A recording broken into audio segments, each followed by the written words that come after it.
Montoya has been sworn in. You may be seated. Ladies, have a seat. Ms. Cardenas, were you walking your dog when this incident happened? No, I was not. My daughter was. This daughter? Yes. Okay. Would you step up, please? Tell me your name. Hillary? Hillary, what kind of a dog do you have? I'm not sure. It's just a dog. How long have you had the dog? I got it Christmas last year. Do you have a picture? I do. I'd like to see it, please.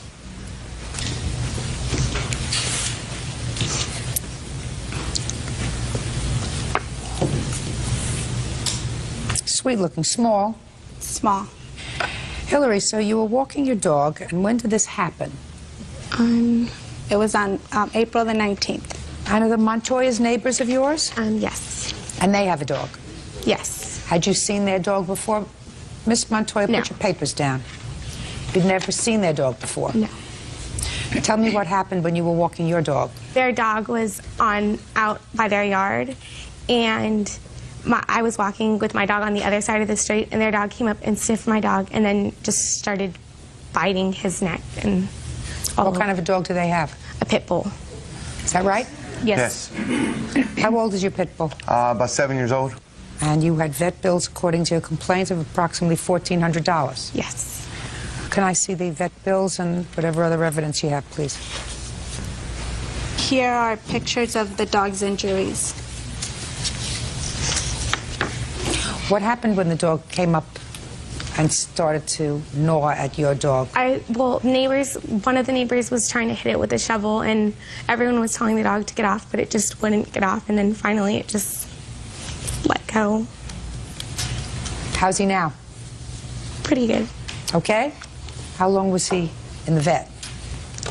He had to go every Saturday to see the vet, and he was at the vet overnight for surgery, and then he had to be in private care for 2 days. Okay. All right, who's going to speak for you folks? I guess I can. That's fine. I'd like to hear what you have to say about this, and you also have a counterclaim. Your counterclaim is for harassment. Correct. Okay. So, what was your dog doing out? I have no clue. My husband was in the hospital at the time, and me and 3 of my children were visiting him. We were actually on our way home when the attack happened. My daughter, Natalie, was the one that was home and witnessed what had happened. I only know from the time I got home what happened. Which one is Natalie? All right, Natalie, you were home. What's your dog's name? Rusty. Where was Rusty? He was across the street on the sidewalk sniffing their dog, and then their dog had bit. How did he get there? I have no idea. The dog wasn't on a leash either. Listen to me. You were in the hospital. But the dog wasn't on a leash. Yes, it was. Shh.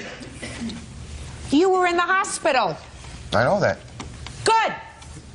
So if you don't know what happened, I suggest you keep your mouth shut. Now, you were the one who was home. Yes. Why wasn't Rusty in your house? Because we don't allow the dogs in the house. So your dogs are outside all the time. How many dogs do you have? We have 2. Are they both pit bulls? Yes, they are. Has Rusty ever bitten anybody? No. Has Rusty ever attacked another animal? No. Did this time. Now, Miss Montoya, what makes you think that you are not responsible for these vet bills? Because the harassment that we had to put up with her I'm not children- listening to harassment yet. I'm asking you about the vet bills. Why do you think you were not... Well, because her dog was out also. It was at our end of the street. It snapped at my dog first, and my dog retaliated. A, you don't know that. And B, my daughter witnessed it. I do know that. Oh, just 1 second. Your dog went across the street. That's what you just told me. That's Is where that her right? dog was at. No, no, no. Listen to... I know that's where her dog was at. On a leash, though. Her dog was out without a leash. She was at her friend's house. Listen to me. Did you just tell me that your dog went across the street to where her dog was? Yes. I'm going to take it down a level. Miss Montoya, let me explain something to you. You and I both know, and everybody knows, that a pit bull can cause a great deal of damage because of the configuration of their jaw. Correct? Correct. All right. You, therefore, have a responsibility that you are an insurer. that your dog is not out of the control of you, your husband, your children, somebody at all times. Do we understand? Listen to me, I'm speaking. If you keep an animal that is potentially dangerous in your home, and you choose not to keep that animal in your house because you don't want it to mess up your house, you are an insurer, because your answer to this complaint is somebody must have let the dog out of the gate. Correct. And therefore it's not my fault because somebody did it. And as long as somebody did it and it wasn't me because I'm in the hospital and my daughter doesn't know whether she is a foot or horseback, it's not my fault. Well, I'm telling you, from a legal perspective, it is your fault. You are an insurer that this dog that is potentially deadly does not get out, because it could just as easily have been a 3-year-old child that was across the street that your dog decided to attack, as opposed to a small dog that your dog decided to attack. Did you have brain surgery, sir? Almost. Did you have brain surgery? Pretty much. Well, then maybe that's the problem. Why don't you try opening up, putting on your listening ears and listen? When you keep a pit bull, you have a responsibility to ensure that that dog does not get loose. All and if pit it bulls aren't does the get same. loose, I'm speaking. And if it does get loose, you pay the consequences. So you're going to pay them $1,400 for their medical bills. Now, if you're... I'm speaking. And if your complaint is that after you refuse to pay the medical bills for their dog that was injured really seriously, that their daughter decided to harass your daughter, I would have paid the $2. Do you understand? Yes. We never knew nothing about the bill until about a month and a half later. Right. Carla, we tried to contact the mother, and the mother was never available to come to the door. The daughter would say, my mom's busy. My mom's not here. So we tried a month and a half to get a hold of her. I was in a wheelchair and went down to her house to contact her. And they told me that she wasn't available. One time. That she wasn't available. So how were we ever supposed to communicate with the parent? Try U.S. Postal Service. Try the U.S. Postal Service. Like I said, my dog can go free. My dog don't bother nobody. The kids, it's never been a kid. It plays with kids all the time. So how can you sit here and tell me my dog is dangerous? Let me tell you why, sir. Because in the last week, I have handled 3 pit bull cases. Those are those pit bulls. Those ain't my dog. No, this is... Well, listen to me, sir. This is your pit bull. Judge Judy continues in a moment. Everybody else in your family may be afraid of you. I guarantee you, sir. I guarantee you, sir, I do not quiver in my boots at your presence. You're not supposed to. Good. You're not supposed to. And later today, unfortunately, I made a terrible mistake, and Teresa and I here had intimate relations on the first 2 nights that she was there. She slapped me across the face. Listen to me. You want to tell the story? Go on Dr. Phil. real cases, real people. Judge Judy. Carla Cardenas claims her neighbor's unleashed pit bull attacked her dog. Kathleen and Eddie Montoya claim Carla's dog was also unleashed. You are an insurer. If you have I see a what dog... that dog was doing way down the street without a leash in front of my house in the first place. It's like 9 houses away. Listen to me. You're never going to get anywhere. He's never going to get it. I do get it. I understand both dogs were not unleashed. Listen to me. It's sad, but he's never going to get it. His wife appears to be slightly more intelligent. Not necessarily her, but the wife appears to be slightly more intelligent, and perhaps she can get the fact that when you have an animal, you have a responsibility to see... I didn't speak to you. I'm speaking to your wife. Be quiet.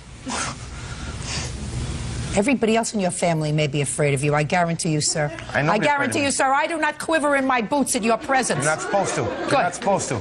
You have a responsibility to see to it that no harm comes to any other living creature, human or otherwise, as a result of your animal.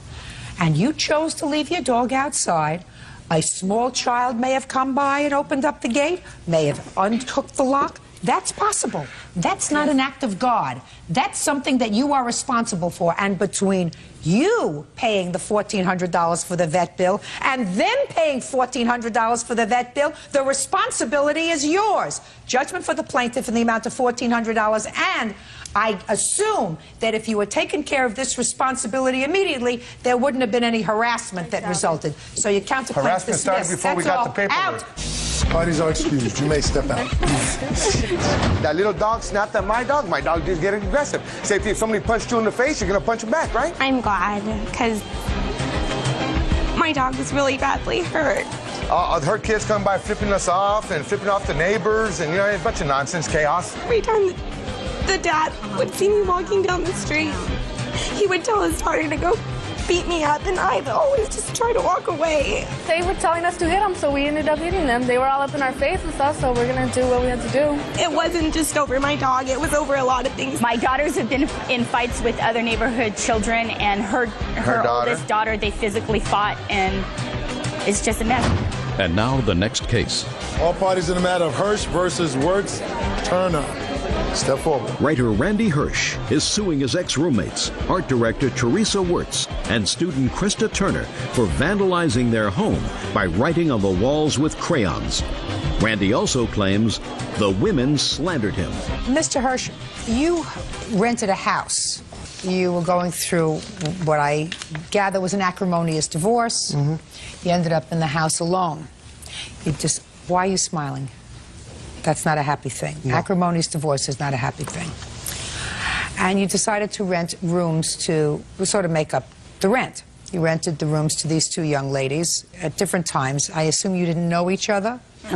And then you got evicted from the house. And Correct. You claimed that you told them that they had to leave. They stayed on after you moved out, caused damage to the house that you were going to be responsible for. And in addition, you had to spend hours and hours cleaning up after them. So you want to be compensated for the damage that they did to the house. The defendants say that you caused a substantial amount of damage to the house yourself, your daughter, who you allowed to write all over the wall with crayons.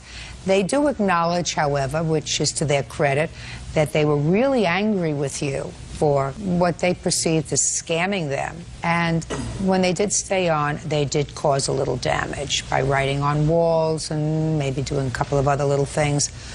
Certainly not $2,500 worth. So I have a few questions for you, Mr. Hirsch. Okay. When did you lease this house? In August of 2003. What was the rent? $2,400 a month plus utilities. Did you live there with your family? Yes. When did they move out? They moved out at sometime around May 15th. When did you rent to either of these two young ladies? I rented the room to Krista on August 14th, and I was not completely honest with her, Your Honor. Just a second. August 14th, and what rent were you charging her? $650 a month. When did you rent it to this young lady? September 14th. What's your first name, Ms. Wirtz? Teresa. What were you charging Teresa in rent? $650. Now, you started to say that you were not completely honest. Correct. With one of them or both of Both. them? In what regard weren't you completely honest? I had been struggling to try to save the house and had fallen a couple of months behind with the owner. I'm a struggling writer and my income diminished, and I fell a little bit behind, and finally I got a eviction notice sometime in the first week or two of September. So by the time you rented to Teresa, you had already gotten your first eviction notice. I received a couple. By the time yes. you rented to Teresa, you had already gotten, put everything down. I'm very smart. I'm getting the story. Did you pay August's rent to the landlord? No. Although you had received her $650. Yes. What about September's rent? Did you pay September's No. rent? And that is despite the fact that you had received her $650. Yes.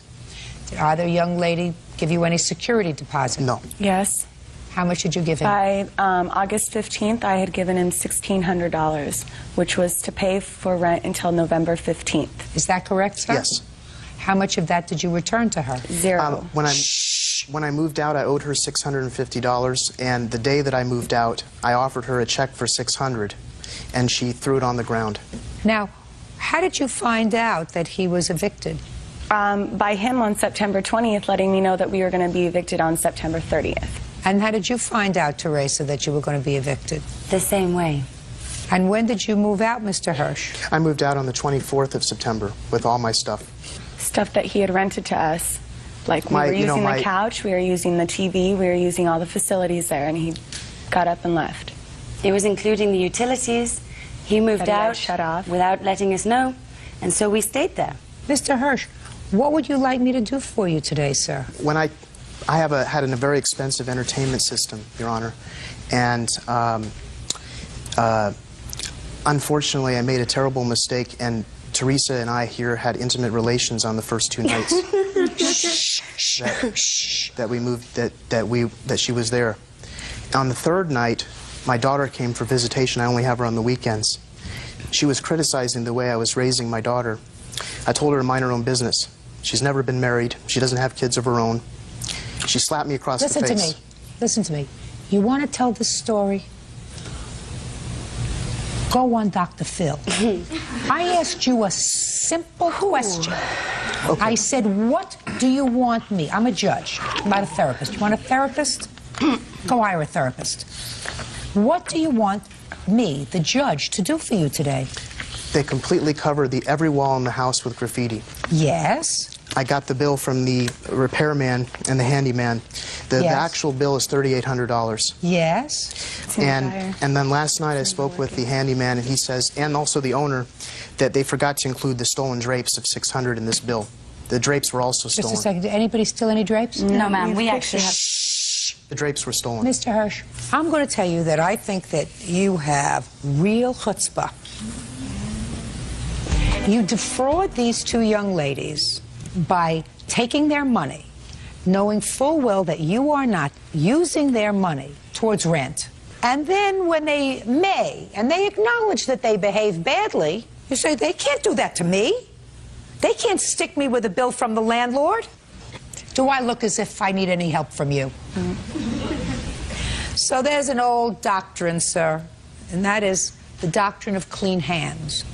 When you come into a court of equity, that's this court, we try to do the right thing. You're supposed to come in with clean hands. You're not supposed to have done anything wrong, because this is not a case where I'm going to compare wrongs. Well, you defrauded them, and they reacted, and how much am I going to attribute, to ascribe to each wrong? The initial sin was yours. You took their money under false pretenses. Thousands of dollars. You did not use the thousands of dollars to pay for what they expected you to pay for, which was rent, so that they wouldn't be evicted. And all the time you knew that you were going to get thrown out on your behind. Don't come into court and ask for any favors, sir. You're not going to get any here. Your case is dismissed. Thank you. Excuse you. May step out. Through her car window. Come to order, all rise. Now, this is case number 381 on the calendar in the matter of Wind versus Harris, Jr. Parties have been sworn in, Judge.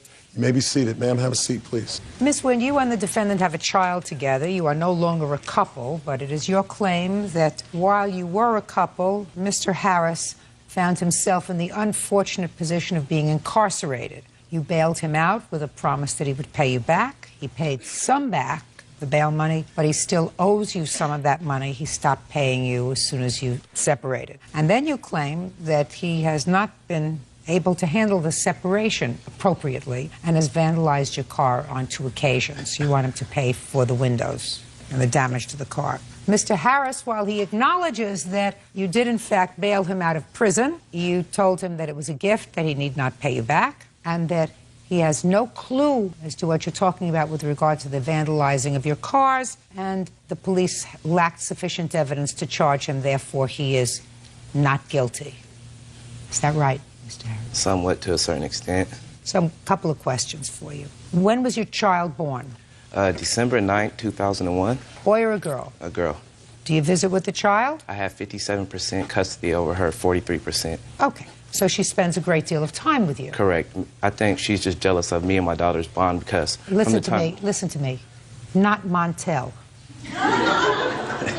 Not interested in what she's jealous about. Do you understand, Mr. Harris? Yeah. Not yeah. Yes. Court. Therapist. I am not a therapist. I don't like people well enough to be a therapist.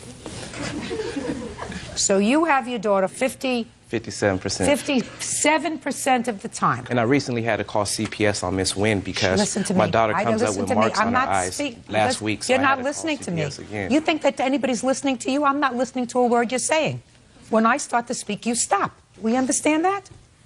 C. Now, what were you incarcerated for that required you being bailed out of jail, Mr. Harris? I was driving Mrs. Wynn's car, and I got pulled over. And in Mrs. Wynn's car, they found some drugs. But later, it was a misunderstanding. They had to dismiss the case. Mr. Harris, you want me to believe you, don't you? You can look in the court documents. No, you want me to believe you, don't you? I asked you what you were incarcerated for. And I told you. The answer is drugs. Correct. Okay.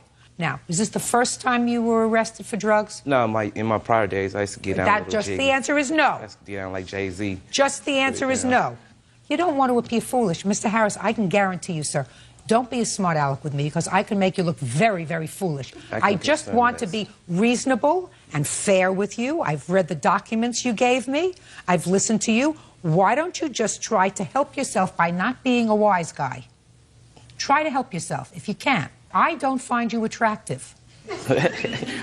Ditto to you. Okay, good. Well, that's good. Then why don't you just view me as somebody who has the limited responsibility today, Mr. Harris, of making a decision based on the evidence as to whether you owe her for bail money and whether you vandalized her car. My daughter has nothing to do with that. Right now, Mr. Harris. My daughter's totally irrelevant.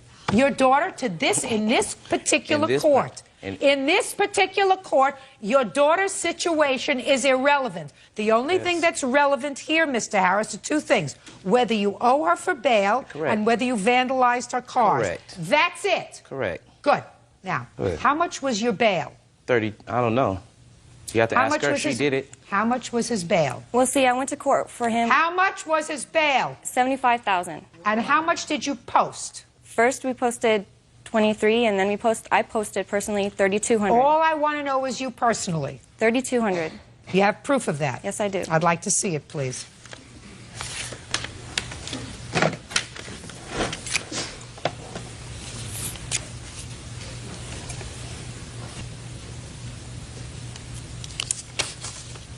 Now, tell me how it came about that you posted this bail back in December of 2002. In December of 2002, he had to go back to court for a bail hearing where they brought it back up because they had reduced it to like 3,500. They brought it back up to 75,000, excuse me.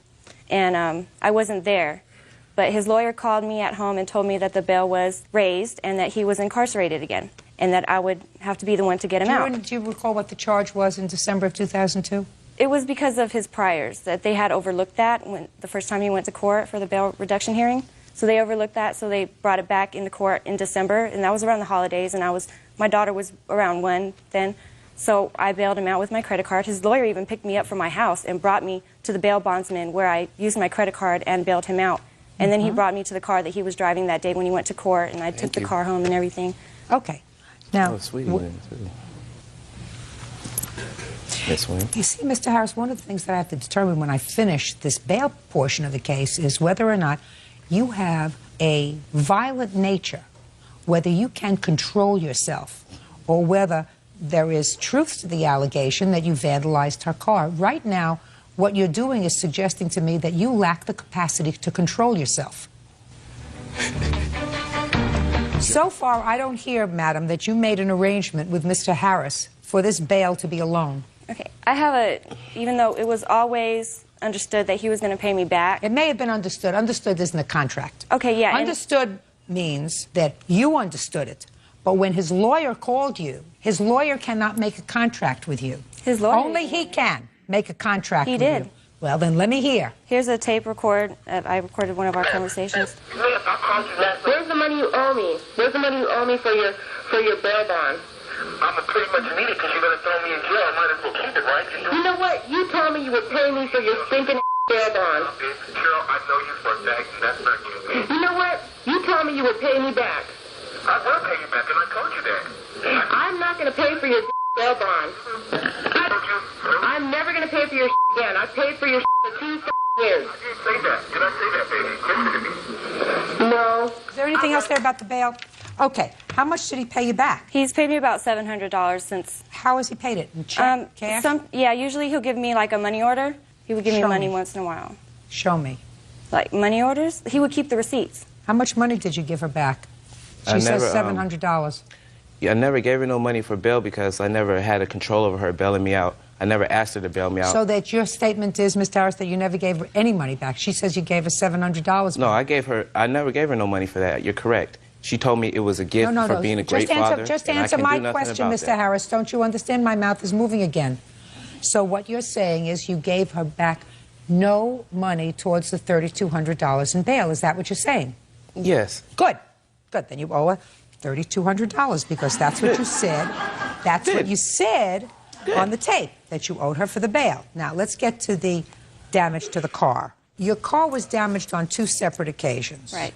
Give me the dates. May 18th and September 1st of 2004. How was the car damaged on May 18th, 2004? I have a picture here to show you. The driver's side mirror was broke off. The windshield was shattered. There was multiple dents in the car, on top of the car by the sunroof, on both doors on the driver's side. Yes. I found a big heart-shaped rock right next to the car. Okay. Now, what proof do you have that Mr. Harris did this damage? Oh, I saw him. We saw him. It was over at, we were at a family friend's house.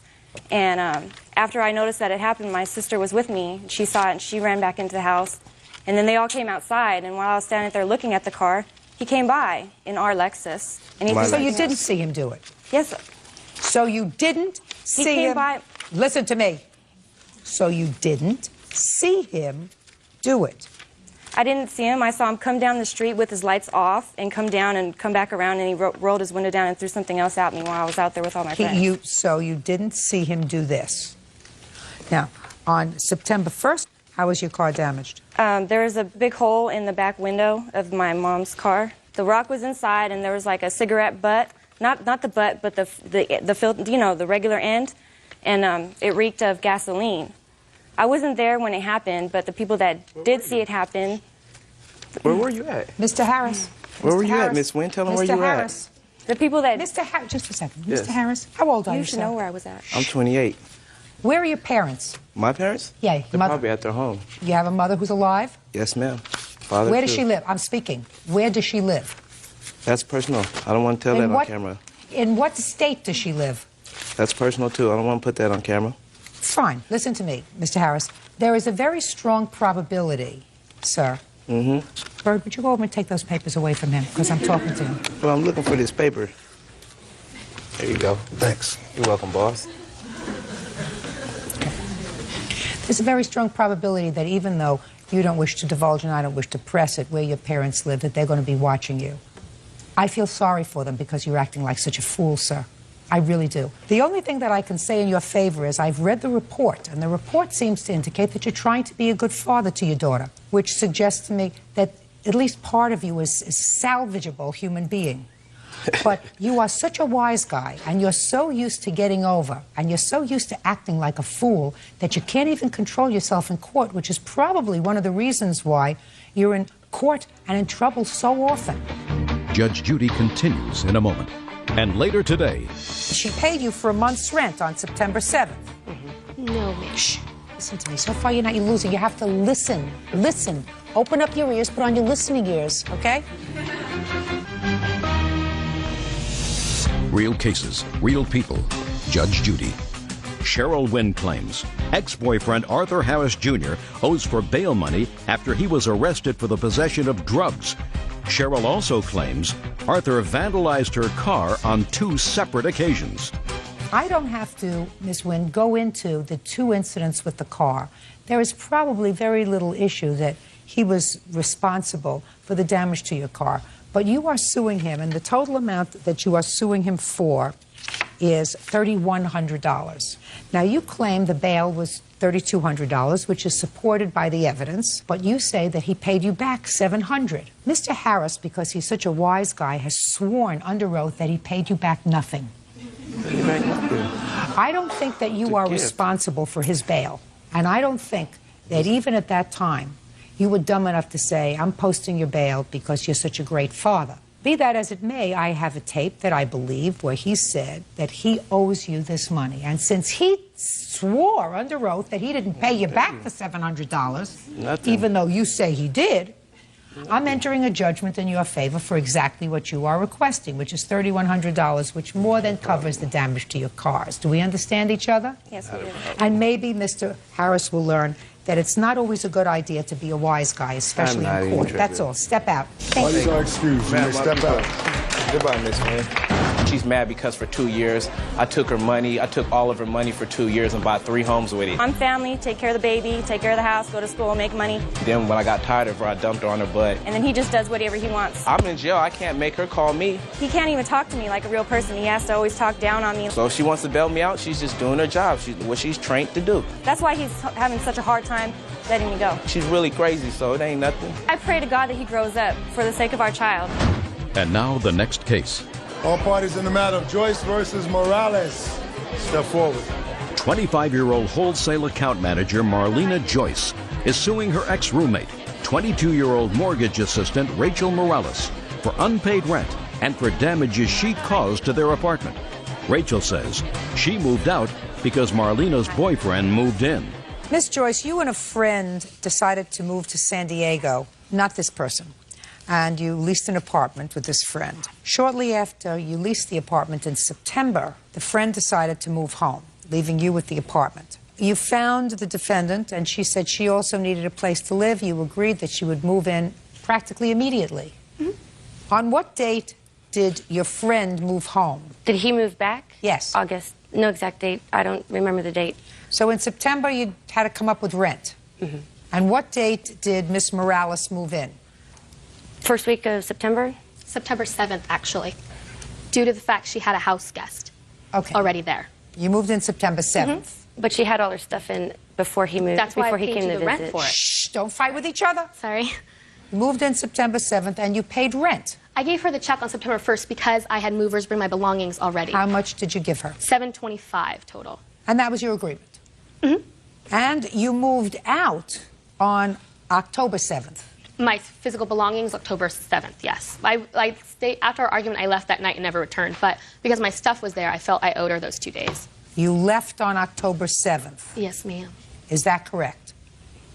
And she paid you for a month's rent on September 7th. Mm-hmm. No, ma'am. Shh. Sorry. Listen to me. So far, you're losing. You have to listen. Listen. Open up your ears. Put on your listening ears, okay? The rent was $725. You gave her $725. You gave her $725. You moved in, according to you, on September 7th because she had a house guest. You moved out on October 7th. That's what you just told me. Yes, ma'am. So that I'm asking you, what do you want? On October 1st, she paid rent. We got into an argument at work because she didn't want my boyfriend at the house, at her house. Well, at the house that she was paying rent on, right? Yes, ma'am. Why did you move out? The reason when I first moved in, we decided no boys. And I gave her the 7 first days in September for the fact she had her boyfriend for Virginia visiting. And I'm like, that's rude of me to be the third wheel. We decided no boys. Like, that was the whole thing. No sports, you mean no nothing. No boys sleeping over? Sleeping over. And then she meets this guy 2 weeks later on a Saturday. His physical... Slow down. Slow down. His physical... Slow down. She met him on a Saturday, and he moved in on Tuesday. Physically moved in. Shh, don't answer her. The reason I know this is because every day on my lunch I go home, and he was there when she wasn't there.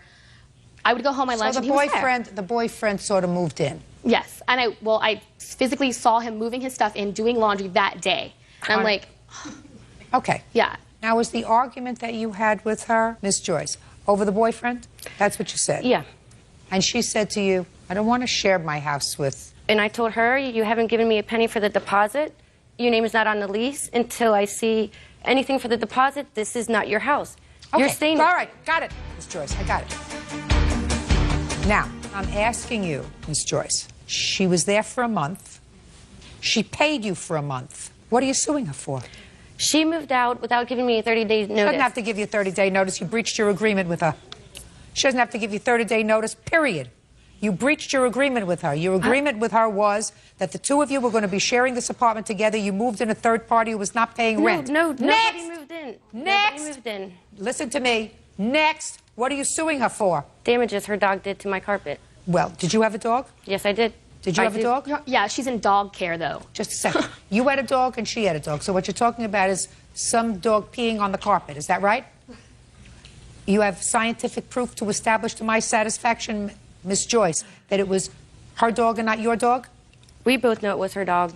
Well, she doesn't know that. I know. She knows. She would have me run inside before guys would come to the house to clean up her dog's poop. So when she brought the guy inside, the house would be clean.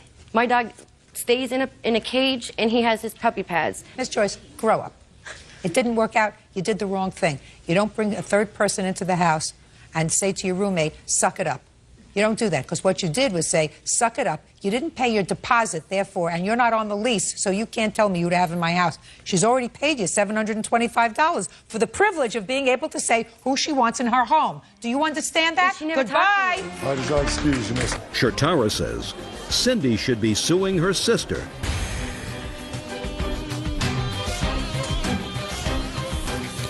Yeah, this is case number 412 in the calendar in the matter of Evans versus Zachary.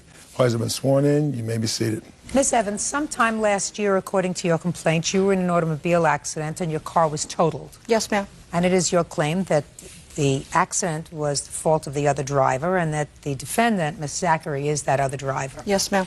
Miss Zachary says she doesn't know you, she's never seen you before, and if your car was in an accident, it wasn't her fault. She had nothing to do with it. That's your defense. Is that right? Is that right? Yes. When was the accident? On May the 14th of 2003. Where? Lakeview Terrace. Lakeview Terrace. Which is in what? California. Sorry about that. Okay. Anyway, I was going one way and somebody in a Ford Bronco came out of a driveway in front of me. Wasn't even watching where she was going, and I had nowhere to go. I wound up plowing into her car. And it wound up totaling the front end of my car. So the car, the Ford Bronco, was coming out of a driveway? Yes, ma'am. Was that car damaged? A little bit. It had a little bit of paint on it, but it was a, it was a big SUV. And what kind of car were you driving? 1988 Toyota Corolla SR5, two-door sport coupe. Small car? Yes, ma'am. Is this the first time you've seen the defendant since the accident? Yes. Now, after the cars collided, what did you do? Did you get out of your car? Slowly, yeah, I did. I got out. And the driver of the other car? She got out. And did you exchange information? Yes, ma'am, we did. So at some point you had to have been face to face? Yes, ma'am. That's correct. Do you have a copy of the police report? I have a copy of a little form that the police gave I'd like to see it, please. Plus the information that she wrote down for me.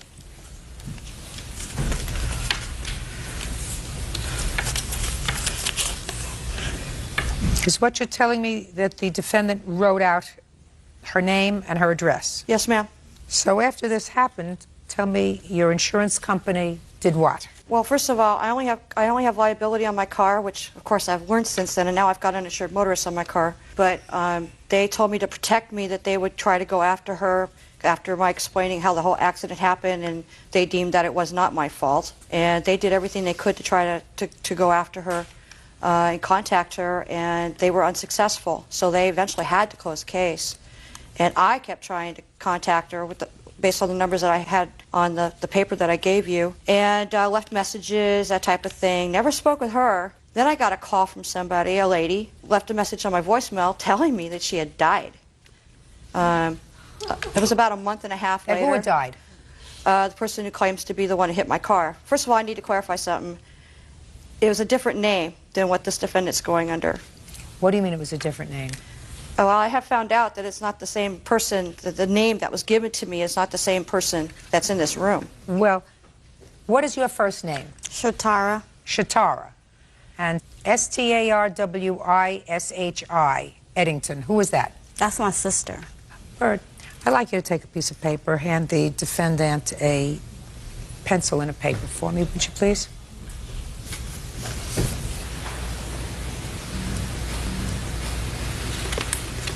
Miss Zachary, I want you to print your sister's name. Print it, quickly. Full name. And I want you to print 12 bill. Now I want you to write it.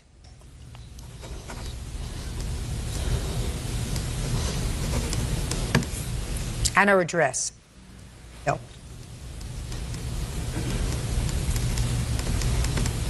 Could you hand that to me, please?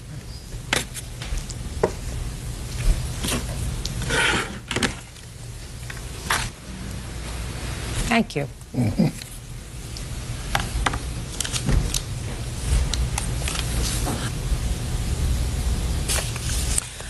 Okay, so you tried to contact her. Yes, you ma'am. couldn't. You got a call from some lady that said that the person who you were trying to reach was dead. Yes, that's correct. And what brought you to the defendant? Well, I gave up thinking I had no other place to go, and then about 3 months ago, I got an actual call from Starwishy Eddington. She had got notification from the California DMV about the accident. She had gotten what? Notification that her license was going to be suspended because I had reported the accident to the state like I was supposed to. And she eventually got my information to contact me. And she told me that, you know, it was not her, that she even had a letter from her sister saying that the vehicle was hers, that she was not involved in the accident. She wanted to meet with me to see, for me to see for myself that it was not her, which we did do that. I could see from the moment I saw her that she was not the person I got into the accident with. She also produced a picture with 3 girls in it, and I happened to point out the person I had the accident with, and she told me it was Shatara. So at that point... Okay, I'll hear you. Okay. The only thing I have to say is that it was my sister. It was my car. I let my sister use it. She got into the accident with my sister, and the only thing that I can think of her blaming it on me is because she needs her license for her job. Can you think of any reason why Miss Evans would identify you as the person she had the accident with? I don't know. I look just like my sister. I wish I would have brought a picture. We look alike. A lot alike. You look very much alike? Very much alike. So with it same would be height easy, and everything. So it would be easy to confuse the two of you. It is. We're the same height, same hair color, same complexion. We're the same. Are you the same age? She is 2 years older than me. Your Honor? Yes. I do have additional evidence, and I do have a witness I'd like to produce if I can. I'll be happy to hear the witness and see the evidence. Okay. Who is it? It's her sister. Ooh.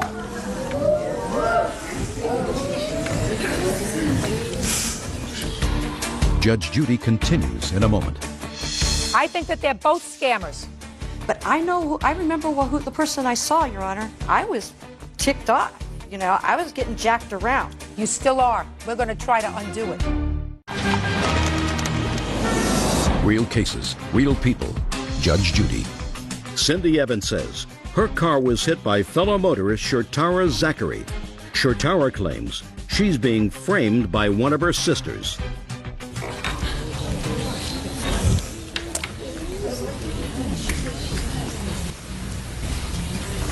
This way. Excuse me.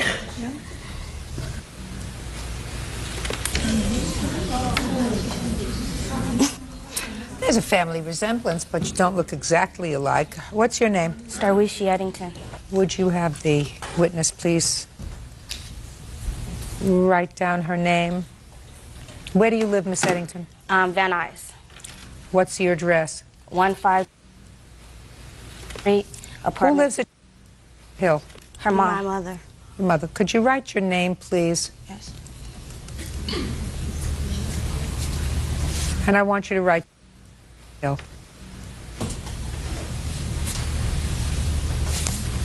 Thank you. Can I have that back, please?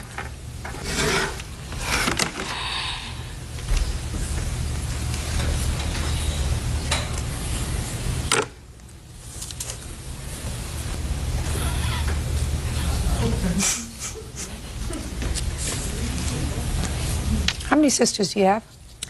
2, 3. Mm-hmm. No, because I was, 3. 3. 3 biological sisters. What are their names? Keisha. Keisha what? Keisha Nicole. Go ahead. Antoinette and Shatara Zachary. You're the only Eddington, is that right? I'm a Zachary too, but I got married, so yeah, I'm the only Eddington, yes. Very interesting. You have a letter, allegedly from the defendant, indicating that she was the driver of that car? She didn't write in the letter she was the driver. She wrote that she owned the car.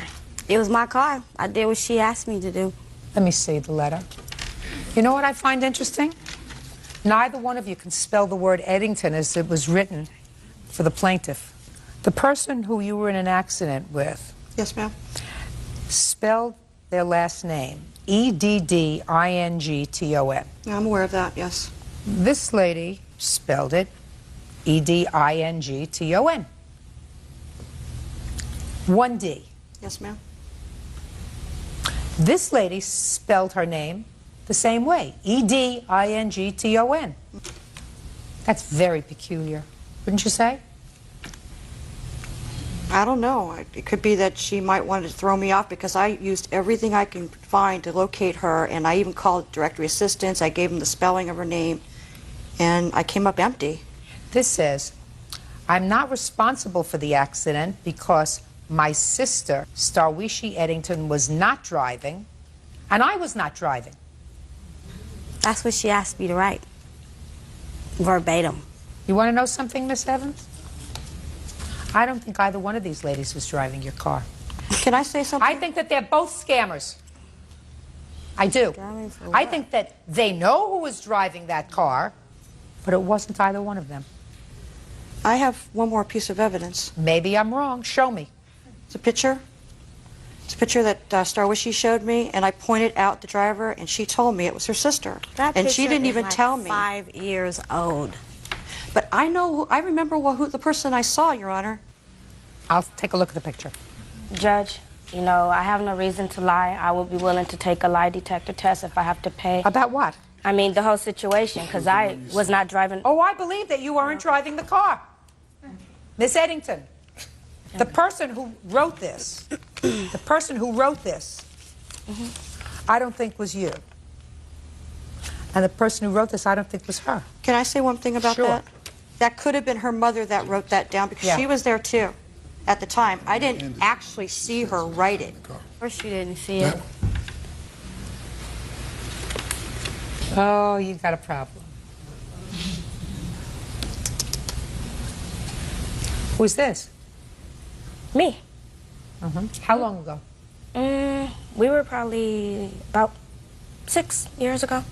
You have a picture of your other sisters? In my purse. I'd like to see them. Okay. Go. Thank you. Hurry back. May I say something while we're waiting, Your Honor? Yes.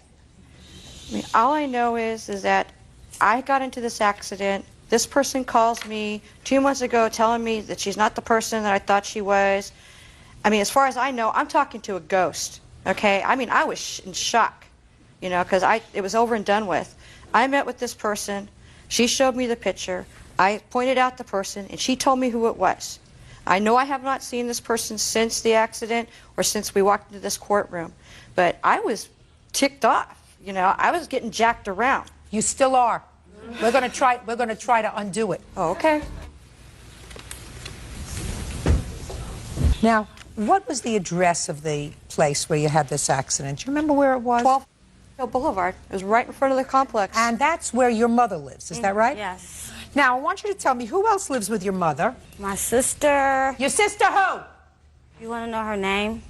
No, I want to know her foot size. Well, she wears a size 9, and her name is Jatisha. My little sister, my little brother, and my mom. I don't live there. But you did own the Ford that was involved in the accident, is that right? Yes, that's right. And who was driving the car on May 14th, 2003? Look at me. Who was driving the car? Her. How did she get the car? I'll let her use it. Good. Tell me the surrounding circumstances surrounding you letting her use your car. She asked, and I said, What date did she ask if she could use the car? On that same day? I guess so. I don't know. I don't know. What do you mean you don't know? I don't know what date it was. That was so long ago. I don't know. Well, try to think. When did you find out that the car had been in an accident? When Cindy served me with papers. There wasn't any just a dent second. in my car. Joe, listen to me. May 14th, at your mother's house, your sister was using your car, right? Right. Okay. And your car was involved in an accident. Right. So that your sister says that you borrowed the car, right? Listen to me. Yes. Is that right? Mm-hmm. So it was either you who were driving the car or your sister who was driving the car? Is that right? It wasn't. Speak up! Yes. Yes, either you or your sister who was driving the car, correct? It wasn't me. It was either you or your sister who was driving the car. It wasn't me. Good. But you are the owner of the car. Yeah, well. You're it. The tail is on you, madam. When you own the car, when you own the car, try to look intelligent. When you own the car, you are responsible for whoever is driving the car if they're in an accident. You are the owner. You are responsible. You have to demonstrate to a judge at some time in the future that it was not your fault because someone was driving the car without your permission. That person perhaps stole the car. But if what you're telling me is that you loaned your sister the car and let her drive the car and you are the registered owner of that car. No, I'm not. It's you. Well, that's what is right here. I'm not the registered owner. Well, who is the registered owner? The person who I got it from, I guess. I mean, it never was registered in my name. Someone is scamming Miss Evans, and I don't know who it is. And maybe it's somebody by the name of Eddington, and maybe it's one other of these charming, beautiful sisters that are depicted in here. I don't know who it is. All I know is, put your hand down. All I know is that I have a document signed by you because I've checked the signature that you are the owner of the 1988 Ford car that was involved in an accident. You are therefore responsible for the damages to Miss Evans' car. You may try to implicate somebody else. You may implead, if you wish, someone else when you sue your sister, who you say was driving the car. You may, in fact, sue the actual owner of the car if you wish to name the actual owner of the car. Until you do, the tail is pinned on you. How much was the car damaged? It was totaled, Your Honor. But I've got an estimate here for $2,217.37. That's just for the damages alone to the car. That doesn't mean for the total loss. Listen. You're scamming me, Miss Evans. I don't think so. Yes, you are. No, I'm not. Yes, you are. Miss Both Evans, of you guys what do you do for a living? I'm a part-time remote regulatory document processor for a trans management company. The interesting thing is, I don't know whether the police would remember the person who was involved in this accident and who actually they interviewed when they came to the scene. It would be interesting to me. But I certainly think that the person who gave false information should be prosecuted and spend a couple of weeks in jail. I agree. Because that's what happens when you file a false document and you make somebody spend a year and a great deal of time trying to get a certain amount of justice. You'll get that here. Judgment for the plaintiff against this defendant in the amount of $2,200. You can go sue whoever you like. No, that's fine. Parties are excused. You may step out. The calendar in the matter of Tucker Parman versus Owsley Brown. Parties have been sworn in, Judge. You may be seated. Folks, have seats, please. Miss Tucker? Yes. Your relationship to Taran? I'm her mother. This is your daughter? Yes, ma'am. Neither of you were present on November 19th of 2001 when this fight took place. Is that right? You are merely here as nominal parties. You are suing because your daughter had certain medical bills and your daughter is a minor. So you're here with her. So I'm going to have the two moms sit down. Taryn, it is your claim that Erica assaulted you on the 19th of November, that she assaulted you and caused you some very serious injury. You had some 50 stitches as a result of this incident. And the defendant says that there was a fight, but she struck back in self-defense, correct? So, Taryn, why don't you tell me what started this argument? Well, I never had an argument with her, actually. It was nothing to do with me and her. I had went to the park. You went to the park? Yeah. Who did you go to the park with? I went to the park with Steven, who was my boyfriend at the time. And what did you go to the park for? Well, a week prior to this happening, he had broken up with me to go out with Ashley, her witness. And then he came to your house? And he said that I want to be back with you. I don't want to go out with her anymore. Let's go to the park. I know they're up there. And we'll tell her that me and her aren't going to be together anymore, that me and you are going to be together. Why was that necessary? Taryn, why was it necessary for you to accompany him? It wasn't, but... It sure wasn't. That was really stupid. If he wants to have a conversation with his couple of weeks girlfriend, let him take care of that by himself. All right, so you get to the park. And what happened when you get to the park with the genius over here? Well, I go to get out of the car, and Ashley runs over the side of the car. I really didn't have a chance to have words with her because she came over, started saying cuss words, you want to fight me, flicked a cigarette on my face, and came at me, so I came back at her. What do you mean you came back out at her? She came at me like to hit me, so I came back at her. Just a minute. How could you come back at her if you were in the car? No, this is right after I stepped out of the car. She ran over the car. She ran over to the car when you first arrived. Well, I stepped out of the car, and then here she comes around the corner. No, you didn't tell me that. Now you're getting back. So you got out of the car. Yes. And the boyfriend got out of the car. Yes. And Ashley comes running up to you, cursing you. Yeah. Because now you're with her boyfriend, right? You think. And then you've had a fight with her. Yes. Just the two girls. Me and Ashley, yes. And what is Prince Charming doing while you're fighting with Ashley? Standing with his brother and other people that had came to the park. They were standing there watching, I guess. Okay, so did you finish fighting with Ashley? Yeah, her brother came up and kind of broke it up. She walked over to her friends, and I walked over with Steven beside his car. And then what happened? Then Steven's brother, who was there, were trying to get Erica to hit me. They're like, oh, fighter, fighter. She just beat up her friend. Just a second. His group yes. was instigating Erica yes. to fight you. And tell me again what they were saying. They were just telling her, they were like, oh, she got in a fight with your friend. How are you going to let her do that to your friend?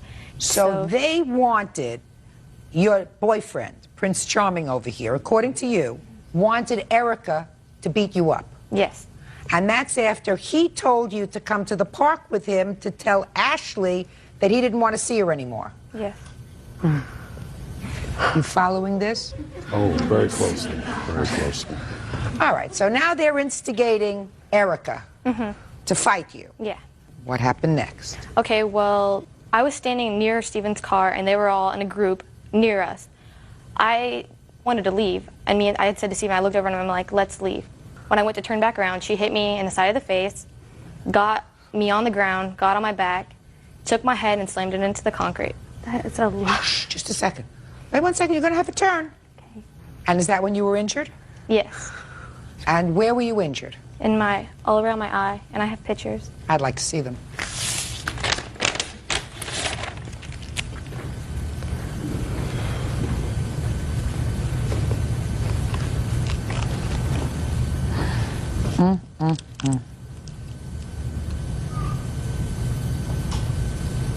And these injuries occurred as a result of your face being slammed into the concrete? Yes. What are these marks on your back? Well, when she got me like onto the ground, I guess she dug her nails into my back. What finally stopped the fight?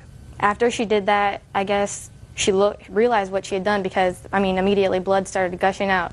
They looked, saw what I'd done, and everyone ran and got into cars to leave. What about Prince Charming? He came over to me and got me, and we got in his car and we left. Now let me hear your version of the events. Well, her cousin Stephanie was at school one day, and she came up to me before all this stuff had happened and said that she went up to the park and Ashley ran from her. This is how it all started, okay?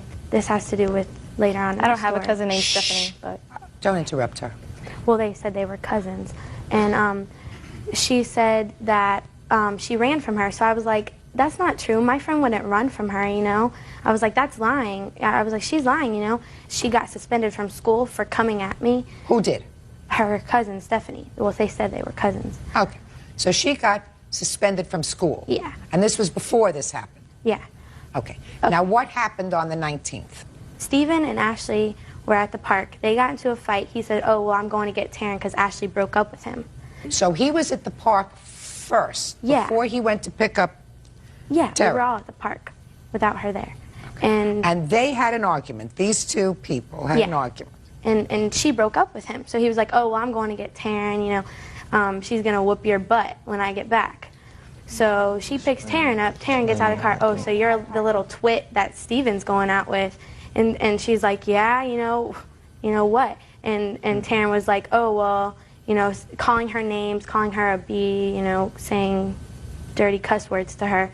And so Taryn hit her, and then Ashley hit her, and they were rolling on the ground and everything. Mike came over, got Who's him. Mike? Her brother. He came over, got him up, and Taryn was standing there, and she was like acting like a tough, like a bully or whatever.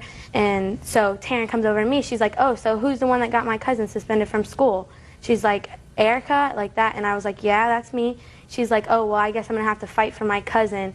And then she went like that, and she flinched at me, and she hit me, and I hit her. No, just a second.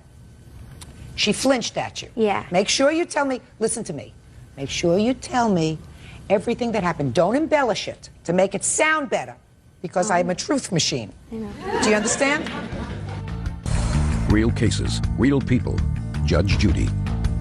17-year-old Taryn Parman claims she was badly injured during a fight with 15-year-old Erica Brown. Erica says Taryn was looking for trouble, and she found it. So far, I believe you. So now don't tell me anything that's not true. Oh, I'm not. So here we go. After she flinched at you, what happened? I moved like that because I thought she was going to hit me. Yes, very slowly. And if you don't remember what happened next, you can say, I don't remember what actually happened next. Don't make it up as you go along. I'm not. Good. So you moved back to sort of avoid her. Yeah. And then what happened? And then she hit me in the jaw. How did she hit you? With her fist. Yes.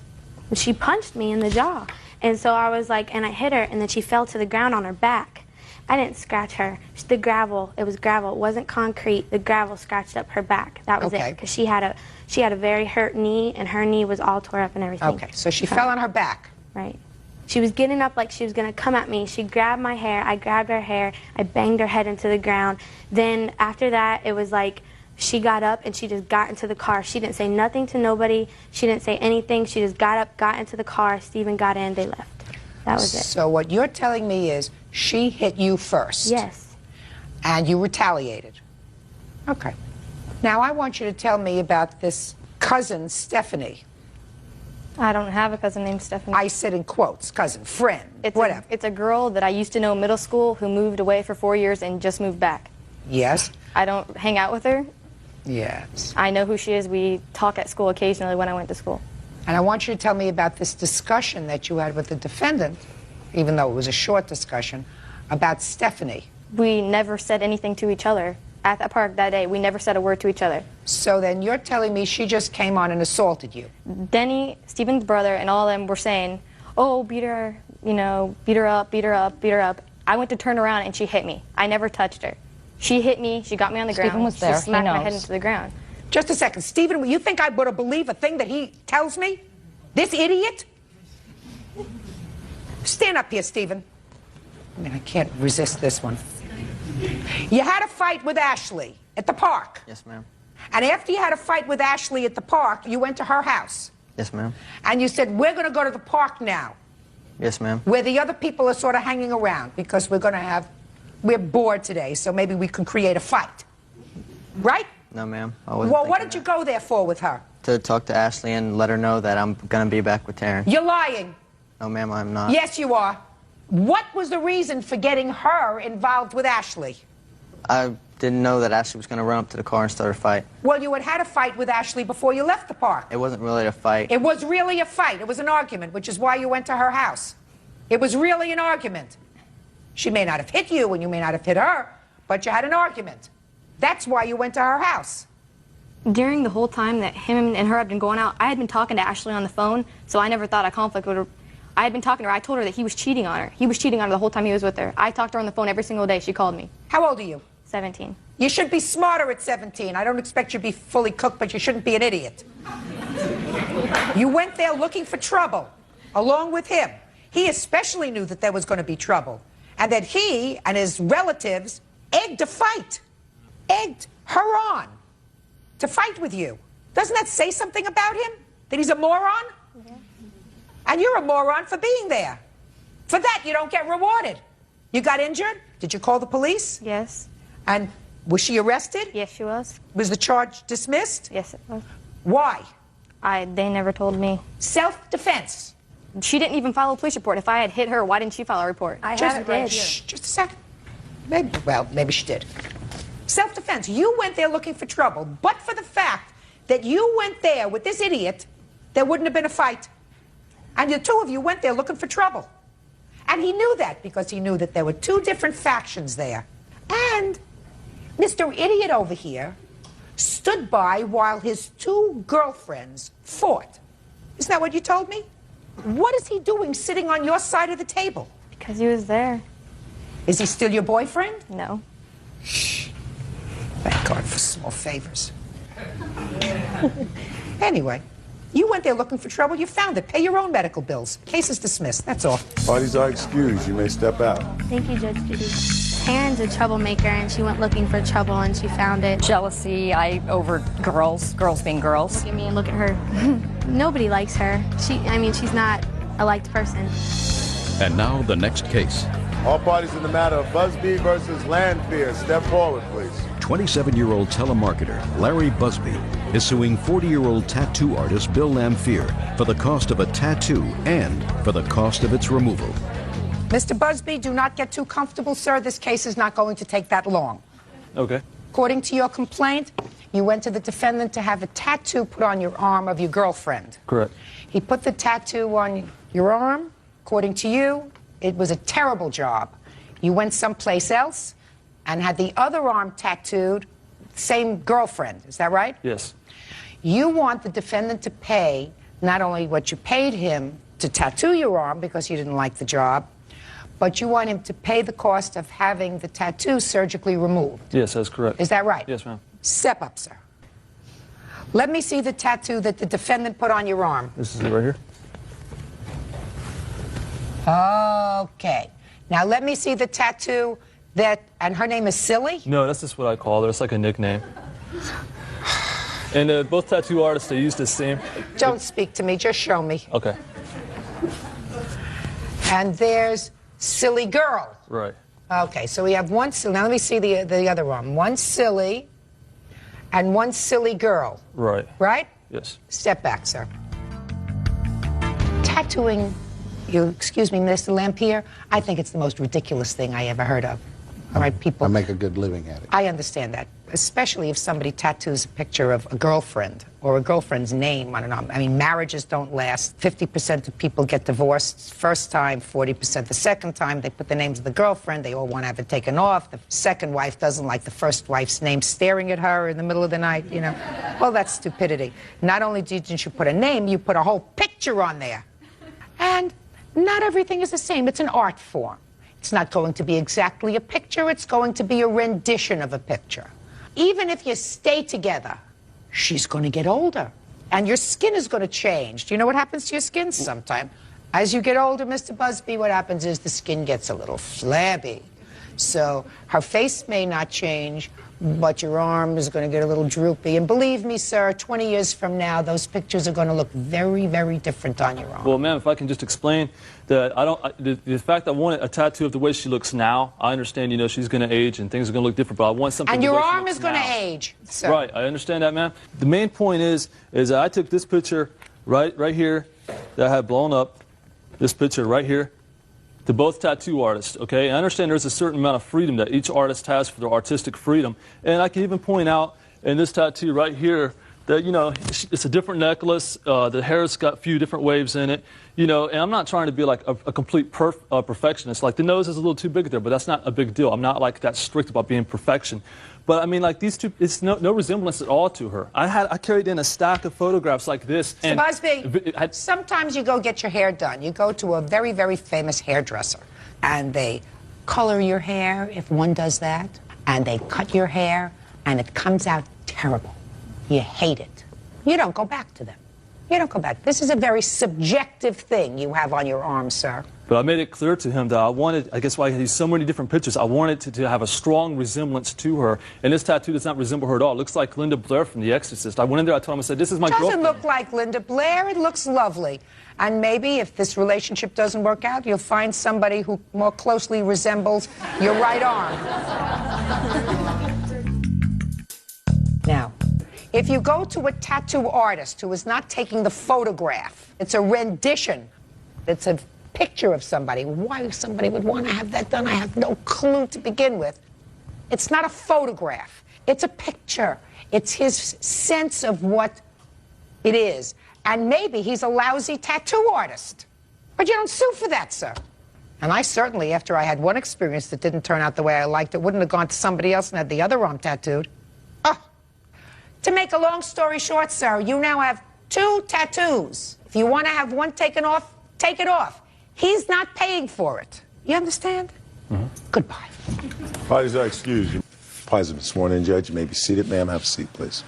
Mr. Walker, you and the defendant had a relationship of sorts. You have a child together, and according to you, she filed an application for an order of protection against you in which she made some false allegations. You want to be compensated for the false allegations, time away from work, your humiliation, et cetera, et cetera. Right. The defendant says that what she says was true, that she was not granted ultimately an order of protection after a trial because there wasn't enough evidence, and that she is counterclaiming because she says that you have filed numerous reports about her with Child Protective Services and the police, and they were all lies, so she's counterclaiming. Okay. How old is your child? She's 8 years old. Did the 2 of you ever live together? No. Do you have visitation regularly with your daughter? Yes. So when was the last time you saw your daughter? I saw her the Saturday before Father's Day, the last time I saw her. Why is that? I live 2.5 hours away, and I drive up there to see my daughter. And until that, I won the case on April 24th because she had filed order of protection through her allegations of me harassing her. She would not let me see my daughter, and they gave her an order of protection. Miss Callie, I want you to tell me why you filed an application for an order of protection. Because he harassed me on the phone. Well, tell me what he did. He called me on my phone at one time. He told me, "You owe When? me." That was in November of 2001. When did you file an application for an order of protection? After the second harassment on the phone, which was in September 18th of 2002. So a year later, he did something else to you. And what did he do a year later? He called me on the phone and told me that he called the police and they were coming to get me and he was coming to take my daughter. So I got tired of that and Just a second. Okay. Did he tell you why? Yes, he told me I was a drug dealer. That was on September 18th? Well, September 16th, and I filed the papers on September 18th. I'd like to see the papers that you filed. Yes. And that's what he said to you, Miss Callie. Yes. Is that correct? Yes. That he's tired of dealing with you, that you were a drug dealer. He called the police and he's going to come and take your daughter from you. Exactly. Okay. So now let me see the application that you filed. Let me see it, please.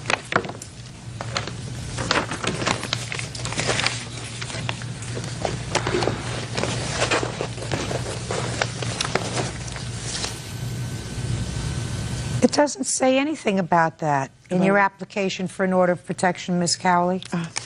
It says that on or about September 17th, this is what you say in your petition. You say that he arrived at your home at 3 o'clock in the afternoon. He wanted to see his daughter, and he made belittling remarks about you in front of your daughter. He called you a stupid...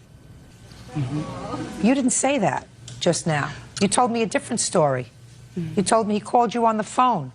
He did. Well, that doesn't say that here. Yeah. What do you mean, yeah? That's when I went down to car and we had to go back to court. Are you not following what I'm saying to you? I asked you, why did you feel as if you were in fear of the petitioner so that you should file a petition for an order of protection? You told me about 2 dates. You told me about November of 2001 and September 16th, 2002, both of which were telephone calls. That's what you told me. Well, I had been upset because he called me quite a few times, and when he came to visit my daughter, he had sent the police to my house. And what made me fear him is because he told me he had a gun in his car under his front seat.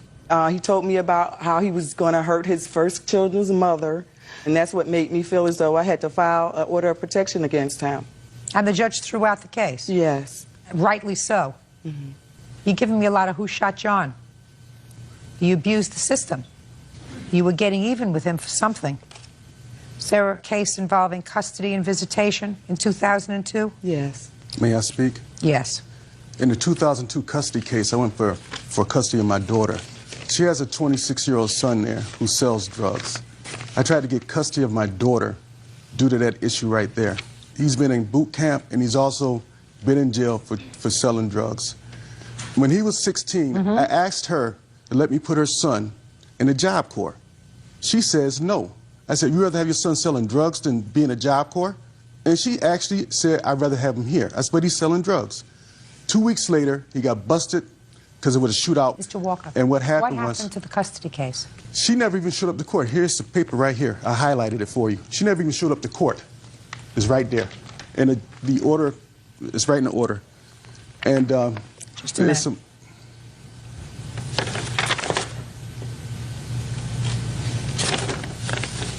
I assume that the law guardian advised the judge that the child should remain with her mother. Is that right? Yes, but there's some extenuating circumstances that I need to clear up. I was a paralegal for this responsible fatherhood program. I caught a judge in Rochester lying on me, and a deputy chief clerk, and also a cop lying on me. So I filed with the FBI, the Inspector General's office, and 3 other federal agencies.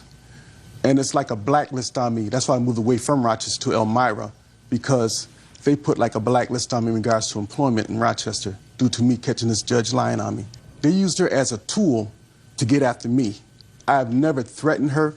She knows I never did anything to her. For the first 6 years of your daughter's life, did you have regular visitation? Yes, I did. And her son was in jail. When he got back out of jail, I drove up to her house, and she lives in an area where they sell drugs right at the street corner. I'm looking at him coming up the street corner selling drugs. I tried to get my daughter out of it. Judge Judy continues in a moment. I believe that your son has been in serious difficulty involving drugs. He wasn't, though, Judge Judy. I don't believe you, madam. Does he have police records? I don't believe you. Real cases, real people. Judge Judy. Donnell Walker says the mother of his child, Sharon Cowley, filed false charges with the police. Sharon says he threatened to use a gun. All right. I think that she lied in order to get an order of protection, sir. I do. Judge Judy, may I speak, please? Sure. Now, he knows that I'm not lying.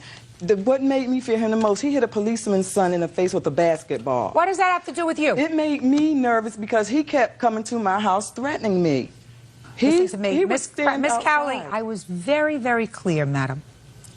I said to you, when you filed your application for an order of protection, you filed it for reasons. I want you to tell me the reasons that you filed a petition for an order of protection. And you said 2 things. One happened in November of 2001, and that was a phone call. And the next thing that happened was another phone call where he said to you, I'm going to call the police, and I'm going to come and get my daughter. That you considered a threat. And then you add this stuff about guns. Now, to me, if I asked a person why they felt threatened, they would have said to me right away, he threatened me with a gun. That might have caught my attention, but that's not what you said. Right. So I believe that you were using the court system, which fortunately did not grant you an order of protection, because I think if you had an order of protection against him, you would have abused it. And I'm awarding him $1,000 on his application. Now I'm going to hear your cross-complaint. Okay. You say he's called the police on you and your family on numerous occasions. Yes. Okay? Tell me about that, Miss Cowley. Okay. Okay, Judge Judy, now, the 3 times that he's come to see my daughter, he's called the police on me. What do you mean he's called the police He's just called the police on me for nothing. What does that mean? You mean they've come with him? He's called them before he's come to my house. And done what? Tell them that I'm a drug dealer and he has to get my daughter out of the house. And he would have a problem getting her out of the house for visitation. Are you telling me that he comes to the house with a police officer in order to pick up his daughter? Yes. He's allowed to do that.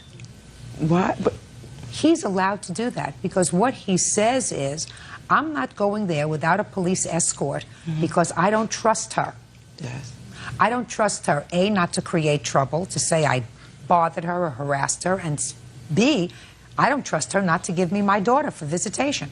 So I'm going to ask the police to come with me. He has an absolute right to do that. Yeah, but he doesn't have a right to harass me. How is he harassing you? You haven't told me how he's harassing you. By sitting the police there all the time for nothing when he's come before and pick her up with no problem until he had to go to court. Give me a time when he called police when he did not come himself. Oh, I have it marked on the calendar. He called on 3 times on me. All of these are no-shows where he did not come for his visit, starting from the beginning when we went to court. Well, tell me what the police said when they came to your house. When they came to the house, they came in and said that he called the police because he said gushes of marijuana smoke was coming out the door.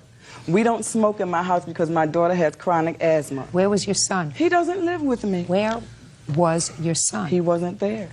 Has your son ever been incarcerated for drugs? No, he hasn't, Judge Judy. I don't believe that. Well, I don't believe that. I don't believe that. He hasn't been locked up for drugs or anything. Really? Really. Never been involved with drugs? He wasn't in drugs. He was sent to Willard for smoking drugs. That's what he wasn't. He says that he was selling drugs. Scally, you have no case. He's entitled to say this child was not living under good circumstance. Well, he has an absolute right to do that. And I'm going to tell you something else. I don't know why you waited so long, sir. I don't know what kind of investigation they did with regard to the home situation. I assume that in Monroe County, they send out an investigator to do an investigation of both homes. I can only hope it happens. But I will tell you now, this case was not heard before a family court judge. It was heard before a referee because it was a default. It was her default because she didn't show up. Right. Now, you have the ability to file objections to this hearing officer's report. I will be filing it when I get back to Rochester. Well, I suppose that's a good idea. In any event, your counterclaim is dismissed, Miss Cowley. Judge Judy, may I speak? This was from a judge. This is where they gave me custody of my daughter after Child Protective came out. I'm not talking about custody of your daughter, madam. I believe that your son has been in serious difficulty with the law involving drugs, that there was drug use in the house with your daughter present. That's something that a father can be concerned. Don't say no when the answer is yes. He wasn't, though, Judge Judy. I don't believe you, madam. Does he have a police record? I don't believe you. I believe that your son was doing drugs in the house, not selling them. I didn't say selling them. You said smoking them. Judge Judy, I have a paper right here where he accused me and my son and my daughter of being drug dealers. Well, how do I know that's not true? But because the Child Protective came to my house 3 unannounced times to find out if it was true. And I want to tell you something. They couldn't find that if they came to your house 30 times to find out if you were selling drugs in your house. If you didn't want them to find out that you were selling drugs in the house, I don't want to hear it. Madam, he has the right, understanding that your son was a drug abuser, to question whether or not that house was a safe environment for his child. You do not have the right to, based upon the fact that you were annoyed, file an application for an order of protection without basis. You did that. I am awarding him $1,000 on his complaint, and I am dismissing your cross-complaint for him filing police reports and asking them to do an investigation as to whether or not there was drug activity in the house where his 8-year-old is living. I think that that was appropriate. It's not Goodbye. true. He's a liar. If he was so concerned about me selling drugs in my house, why didn't he come visit her more often? I had to go to court just to see my daughter, and before I would just pick her up. Sometimes truth doesn't really come out. What's going to happen? My daughter's going to grow up and see for herself that her mother's a liar. And now the next case. All parties in the matter of Krezakowski versus Suggs.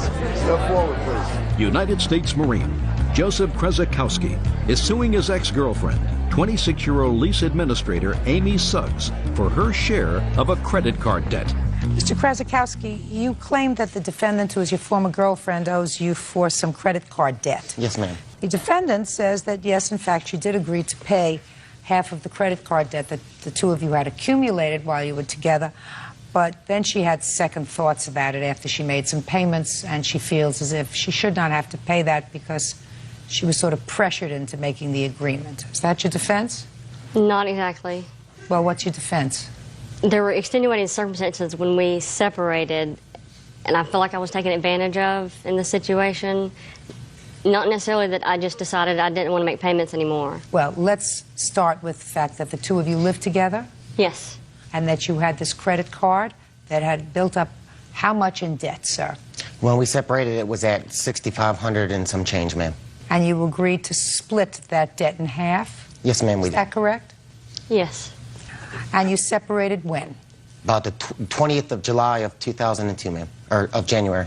20th of January. Yes, ma'am. And you did make payments up until March of 2003. Correct. And then stopped. Right. Okay, now explain why. When we separated, I was in a situation where I was in North Carolina with my son, an 8-year-old, by myself. Joe had made reference several times to being in relationships before where everything had been taken away from him. I needed to get out of the relationship, and I was concerned that when we separated, it wouldn't be as easy as I wanted it to be. Not only was I alone in North Carolina, but I had no friends there to help me in my situation. When the discussion came up about us separating, I agreed not to take anything with me that he would have to replace, and I agreed to pay half of the credit card. What do you mean you agreed not to take anything that he would have to replace? Well, what did you take with you? I took my son's bedroom furniture, my personal belongings, my clothing, some extra dishes. You took dishes. Go ahead. What else?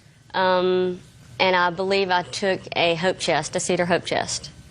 Anything else that you took, sir? She took the computer and also a china hutch for the kitchen. Does that sound familiar? Yes, yes. You left the computer out, and you left the china hutch out, right? Right. Was the computer purchased on the credit card? It was purchased on a totally separate credit card that was already paid off by this time, ma'am. Was anything that was taken by the defendant items that had been purchased on the credit card? No, ma'am. Basically, the credit card was used for both our children's Christmas and birthdays and things for around the house. Okay. You haven't convinced me so far, Miss Suggs. All I hear is a lot of excuses. You want to take one last shot? Yes, ma'am. Go ahead. When we separated, majority of our furniture that we had accumulated together, we either brought into a relationship or bought while we were together. He kept all of it. I don't have anything to show for that. A few measly pieces of furniture. Did you ask for anything else? I wanted more things, but I wasn't in a position to ask because I was by myself. I didn't know how he would react, how he would respond. Well, then you didn't ask for it. Then you took whatever you said you wanted. Not only did I have to refurnish an entire apartment, I paid him $1,300, in addition to the fact that at the time we separated, he was making probably twice as much as I was. All of those are excuses. You were living together as a family. You had a child. Did you have children? I have a son from a previous marriage that doesn't live with me, but he'd come and visit, ma'am. Your son would come and visit, and your child lived with you. So you had this credit card that was used for your family. He agreed to pay for half. You agreed to pay for half. And I was right when I said later on, after you made some payments, you had second thoughts. No, I didn't have second thoughts. All along, I felt like I had been taken advantage of. You made the deal.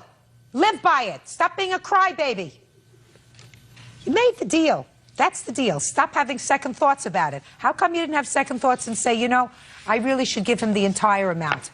How come it's always, I have second thoughts, I don't think I'm going to give him anything? Because I didn't trust that he would leave me alone. I gave him all that's the furniture unfortunate, and madam. You haven't told me any reason why you didn't trust him. Because he had another bad relationship where he ended up on the short end of the stick financially? That was your reason? Miss Suggs, be a grown-up. You made the deal. You live by it. The check will be drawn to the card company, which will clear your credit, sir, of $2,481.65. That's all. Step out. As I excuse, you may step out. Number 24 on the calendar in the matter, Powell versus Hughes. Parties have been sworn in, Judge. You may be seated. Ladies, have seats. Mrs. Powell, which of these two young ladies is your daughter? Carrie in the blue. Step up, please. Carrie? Carrie, you were attacked by two dogs. Yes, ma'am. What kind of dogs were they? They were pit bulls. Were you alone? Yes, ma'am. I was going to visit a friend. And what happened? I was on the left-hand side of the street, and I looked around the neighborhood to check for dogs, you know, because I'm in a strange neighborhood and I don't really know. And all of a sudden, these dogs just ran out of the yard and attacked me. And I screamed and yelled until somebody finally came out. Who came out? It was a man that probably lived right across Caddy Corner from where the dogs were. And what did he do? He threw something at the dogs, and they ran off. And he took me into his house and wrapped my arm. Were you bitten by the dogs? Yes, ma'am. After he wrapped something around your arms, what did you do? He didn't have a telephone in his house, so we walked across, probably past one house, into the next yard and used another neighbor's phone. And she phoned my mother. She phoned the police first, but they couldn't do anything, so she phoned my mother. I was called. I had just returned home from a doctor's appointment and received a call from the lady, and she asked me to come and get my daughter because she had been attacked by two pit bulls. And When you saw your daughter, describe what you saw. She was bleeding and she was crying, and I got nervous, and she had blood all over her, and I brought the coat to show that she had on that the dog's attacking, and still has the blood stains and Let me see. and the tears.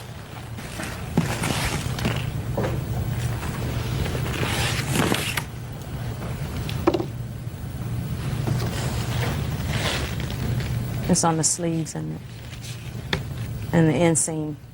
Did you go to the hospital?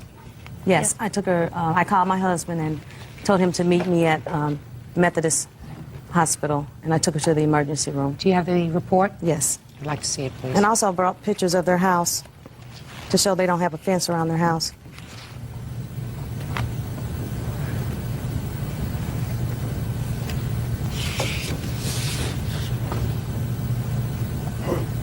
Yeah, and I also brought a copy of the animal controls report. I'd like to see it.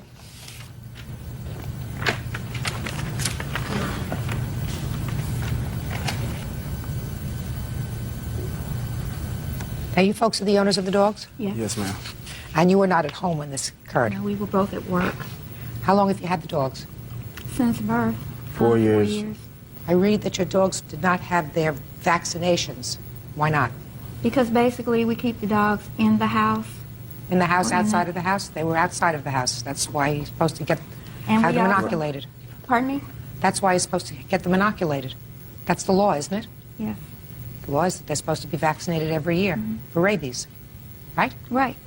When was the last time you had them inoculated for rabies? When we picked them up from animal control, that was one of their procedures. They vaccinated them and gave them a homing device. Before that?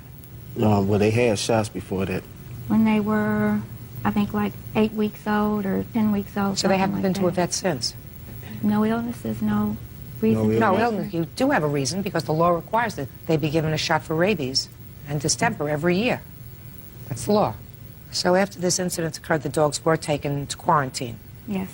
Unfortunately for you, because you didn't have to go through the procedure of those very, very terrible shots. The dogs did not have rabies, yes. Your Honor, I guess what she saw when she drove by our house, we don't have a fence from the driveway.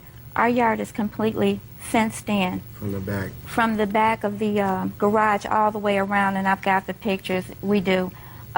What happens is, even though that it's fenced in, we still do not let our dogs run loose in the yard because they are pit bulls. When I came home from work Thursday evening, it was dark. It was in November. I get off work at 6:30. It's approximately 10 minutes to 7. And when I pulled up in the driveway, Valerie and China came off the porch and came up to the car. Your two dogs? Yes. And I was like, what's wrong with this picture? You know, something is not right here. So I got the flashlight out the back of the back seat of the car, and I let them in the front door. And then I walked around to the back apprehensively and saw that the door had been kicked in. Does the back door open to the backyard? Yes. Yes. Which is fenced in? Yes. Well, so what you're saying is someone tried to kick in the back door. Right. Your dogs got out. Right. But if they got out, they would have been in a fenced-in yard. Nah, they would have been able to get out of the yard, actually. How? Jump the fence or whatever. Well, that's... Put your hand down, madam, please. I see it up. If I haven't recognized you, there's a reason. Got it? Yes. We have a fence, but, you know, they can get out if they wanted to. So what difference does it make if you have a fence? Well, when we have our dogs out, they're on chains anyway, and they're not out unless we're at home, okay? And like somebody tried... So the fence is useless? Yeah, okay, you say the fence is useless, Okay. yes. Well, clearly the fence was useless. Mm-hmm. But it's still there. But it was useless because the dogs didn't go out the front door. The dogs went out the back door, right? With And help. if the dogs went back the back door, then the second line of defense is a fence. They can jump over the fence, as your husband says, then the fence is useless. So it's like having no fence. Now, if we're at work and our dogs are locked in the house and somebody attempts to break in our house, Your Honor, I mean... Yes, what- Miss Hughes. You just a second. Your point is someone tried to burglarize your house but was not successful, didn't take anything. Your dogs got out, and there was this very unfortunate incident, and you're really not responsible. Did you notify your homeowner's insurance? Do you have homeowner's No. insurance? You don't have homeowner's No. insurance. Well, you should have homeowners insurance. Animal control, when I got home, animal control left a thing on the doorknob. And it was very vague. It had nothing to say about, and it's right here. It had nothing to say that the dogs bit anybody or anything. You want it? Yeah, just give him this. Well, here, you can just have it. Here. Thanks. And what happened was, at this point, I'm still not even knowing that anyone was injured. I'm just finding the dogs out. So then, when my husband came home from work, the neighbor across the street said that they did bite a little girl. So I'm on the phone trying to call up animal control to get to the bottom of this and what's going on and whatever. Animal control had came out and left that on the door. And the 2 dogs were right out there in the yard when they was there, okay? And he was able to walk up, you know, from what the neighbor across the street told me. He had threw treats to him before he got out and then put the notice on the door, okay? So before she got bit, to me, it seemed like animal control should have grabbed them dogs, you know, because they weren't on the on chains or nothing like that. Not to say that they're to blame or anything like that. I'm just expressing that animal control did come when the dogs was right out there in the yard, but did not take them. It's not animal control's fault that you had not, in violation of the law, had your animals vaccinated from the time they were puppies. It's not their fault that for 10 days she had to wait to see whether or not she was going to have to go through a very painful series of shots for rabies because you had neglected to follow the law. You do not have homeowners insurance, which you should have to cover such situations, because that's why people have homeowners insurance. And bottom line is, you have somebody who's innocent, who's walking down the street, not doing anything wrong, and she is attacked by animals that you own. She has to be compensated for that because she is the innocent person. And while I'm not saying that you are guilty criminals, I'm saying guilty on this side, innocent on this side. Someone has to pay. Basically, when you have pit bulls, because of the word, because of the word pit bull, it's hard to get homeowners insurance. Had it been a mutt, we probably wouldn't even have been here. Then that's what you should have. Then that's what you should have gotten. Give it police report. You like dogs? I love dogs. Oh yeah. Okay. You don't just. I'm speaking. You don't just love pit bulls. You love dogs. I love all dogs. Okay. Just like you can be a bad parent, you can be a bad pit bull owner, and we're not the ones Listen like to that. me.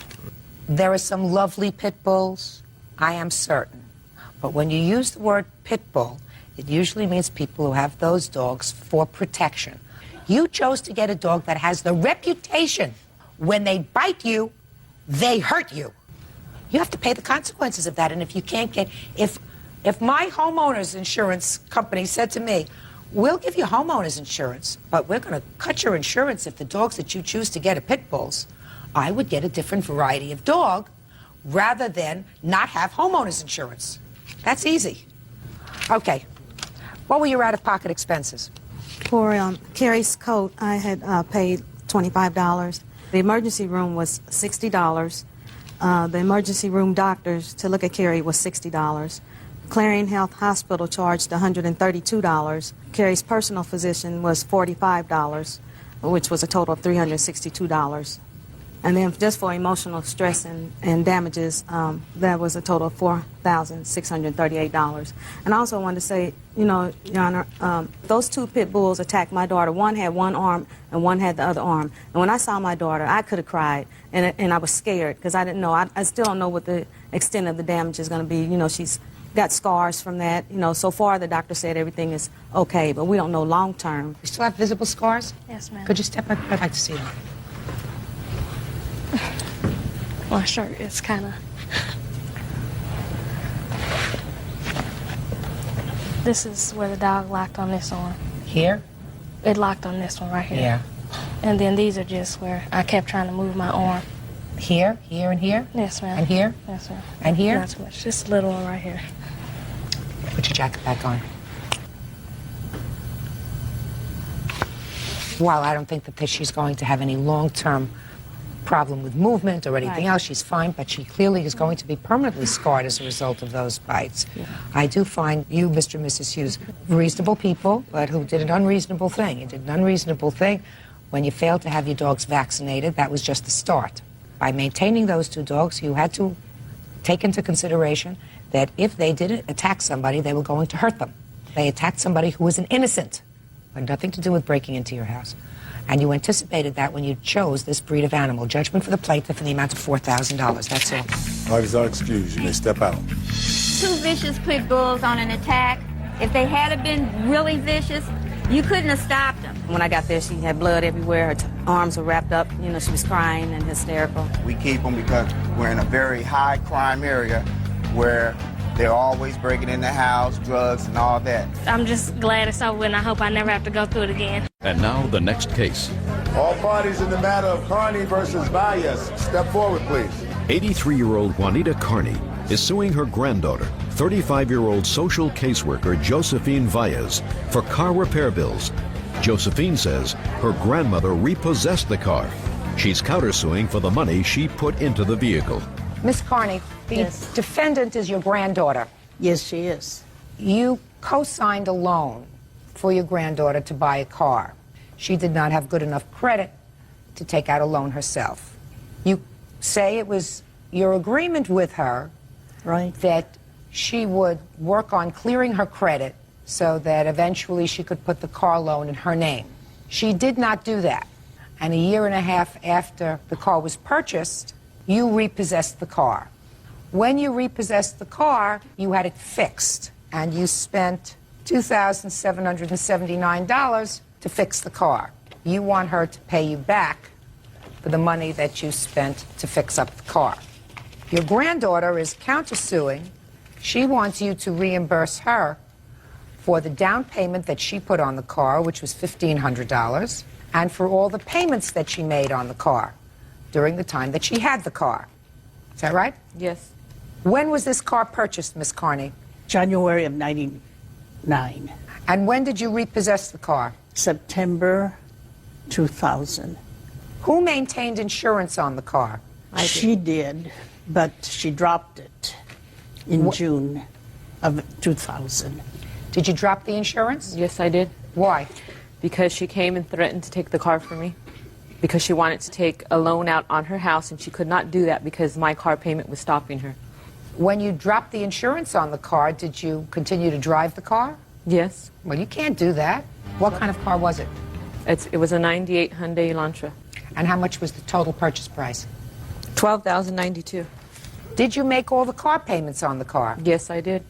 Okay, now, Miss Carney, you tell me why you repossessed the car.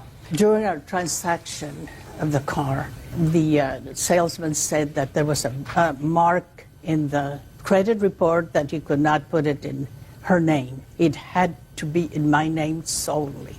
I asked her, are you willing to put it in your name once you clear up your credit? And she said yes, because one of the black thing that's on the credit is a mistake, and I can clear that, and I'll be glad to do it.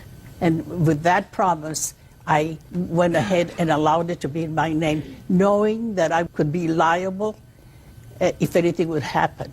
Right before repossession, I was told that it was wrecked, and she was still driving it around. So I repossessed it. I took the car to a repair shop, and I have the receipts for both of them. Where is the car now, Miss Carney? I resold it.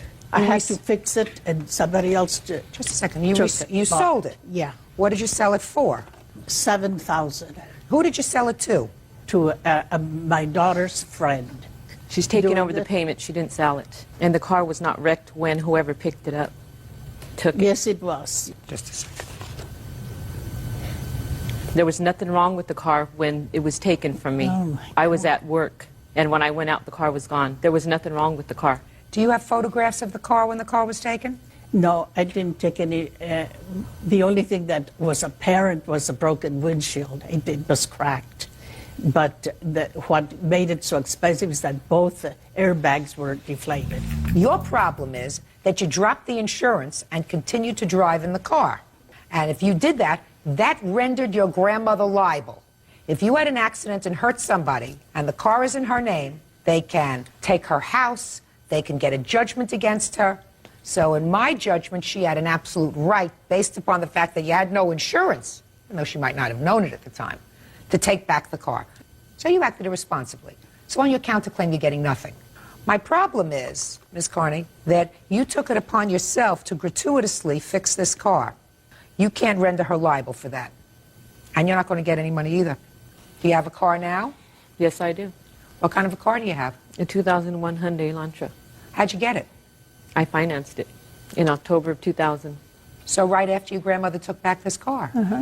So that you could have done what your grandmother asked Not you back to do in in June, I September. couldn't have. Well, did you call her in August and tell her you could do it?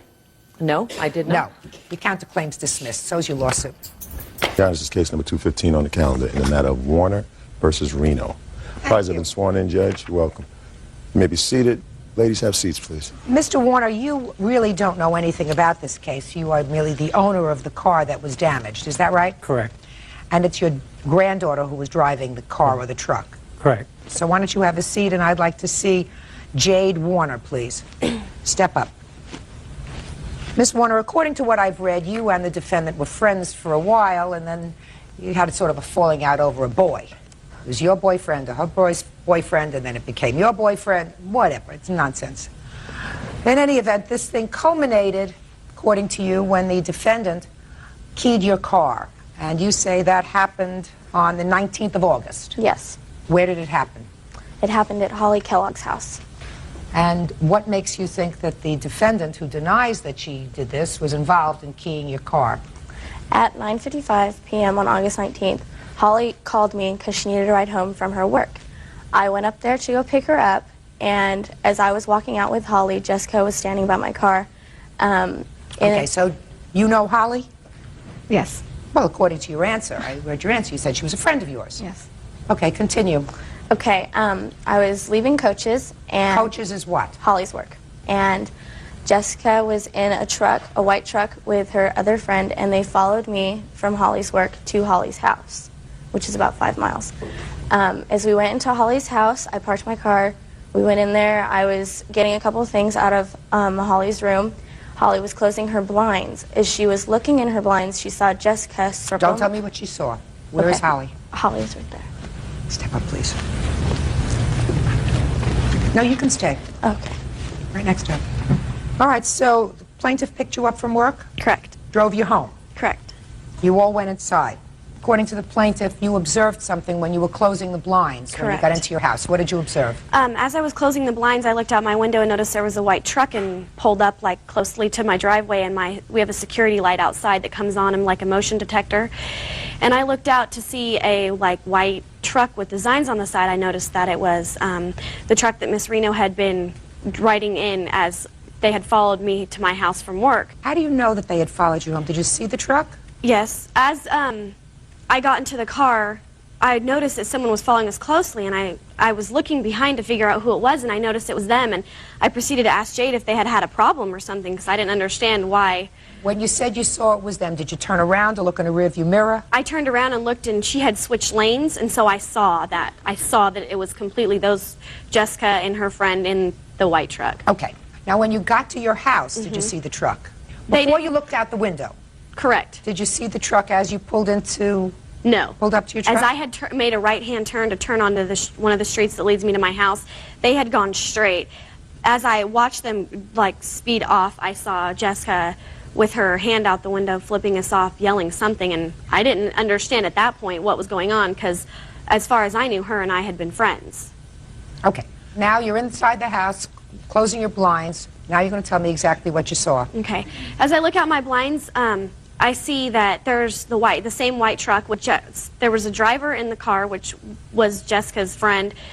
Jessica was walking around Jade's car, and her hand was down here. And I was trying to figure out what was going on, and as I looked and glanced a little bit longer, I could see that she was keying her car. And I didn't want to walk outside, so I stayed inside and yelled for my mom, and my mom came out, and then I saw the truck speed off. Then you went outside after this? Correct. What did you observe when you went outside? There was key marks on my car. Do you have photographs? Yeah. May I see them, please? On the photographs, you can see the metal that has been, but it's clearly the 4 panels on each side of the car. Certainly is. Okay. Ms. Reno, let's hear you. Okay, I brought my friend Jessica. Don't tell me you brought your friend. You look at me. Okay, about 9:20, my friend had picked me up from my house. We went over to my friend Jason's house. and he wasn't there. His roommate had told us that he was going to Coach's to have dinner with his family and then going to Sharky's to play pool. So we went over to Coach's, and there we had seen Jade, and actually we saw her car after we came out. And I had wondered how she got in because she's not even 18. So I had asked someone that was in her car if she was coming to hang out or whatever, and how she got in because she's not 18. And she said that they were here to pick up Holly, and I was like, oh, okay, I want to see Holly because me and Holly are friends. So she came after she had said that. She came outside, and Holly said hi, and we gave each other a hug, and then we proceeded on about our night. They got in their car, they left. We got in the truck, we left. We followed them to about Avenue L. They turned right, and we turned left. We proceeded to go to Sharky's, which is a pool hall, to look for my friend, and he wasn't there, and so we just proceeded to go to Jessica's house, which we were there by 10 o'clock. Now, who were you with that night? Jessica. Jessica, what's her last name? Pavovarov. Is that you? Yes, Your Honor. Step up. Do you know Holly? No, Your Honor, I don't. I met her just briefly at a party they had at their house. Do you know Jade? I met Jade before. She spent the night at our house when she was 14 years old. How long ago was that? Almost two and a half, Your Honor. Were you driving a white truck that night? Yes, I was. Does the white truck have any markings on it? It has a big dent in the side, and it has pinstriping on it. You yourself have never had a falling out with Miss Warner, No, is that right? no. But you know that Miss Reno has had some problems with her. Well, from what I knew, they were friends, and I don't know what happened between them. They just stopped hanging out. Okay. Now, you heard Holly tell me that at some point when the cars separated after she was picked up from work, that Miss Reno gestured out her car window to their car and said something. Did you hear that? No, Your Honor. What's funny is from where they live and where we live and all the way to Sharky's, it's totally the distance. We're going the opposite way.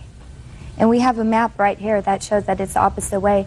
And my mom was at home when we got there, and we got there, but it was before even 10. So if this happened at, 9:55, when this supposedly happened, then there's no possible way because we were at home.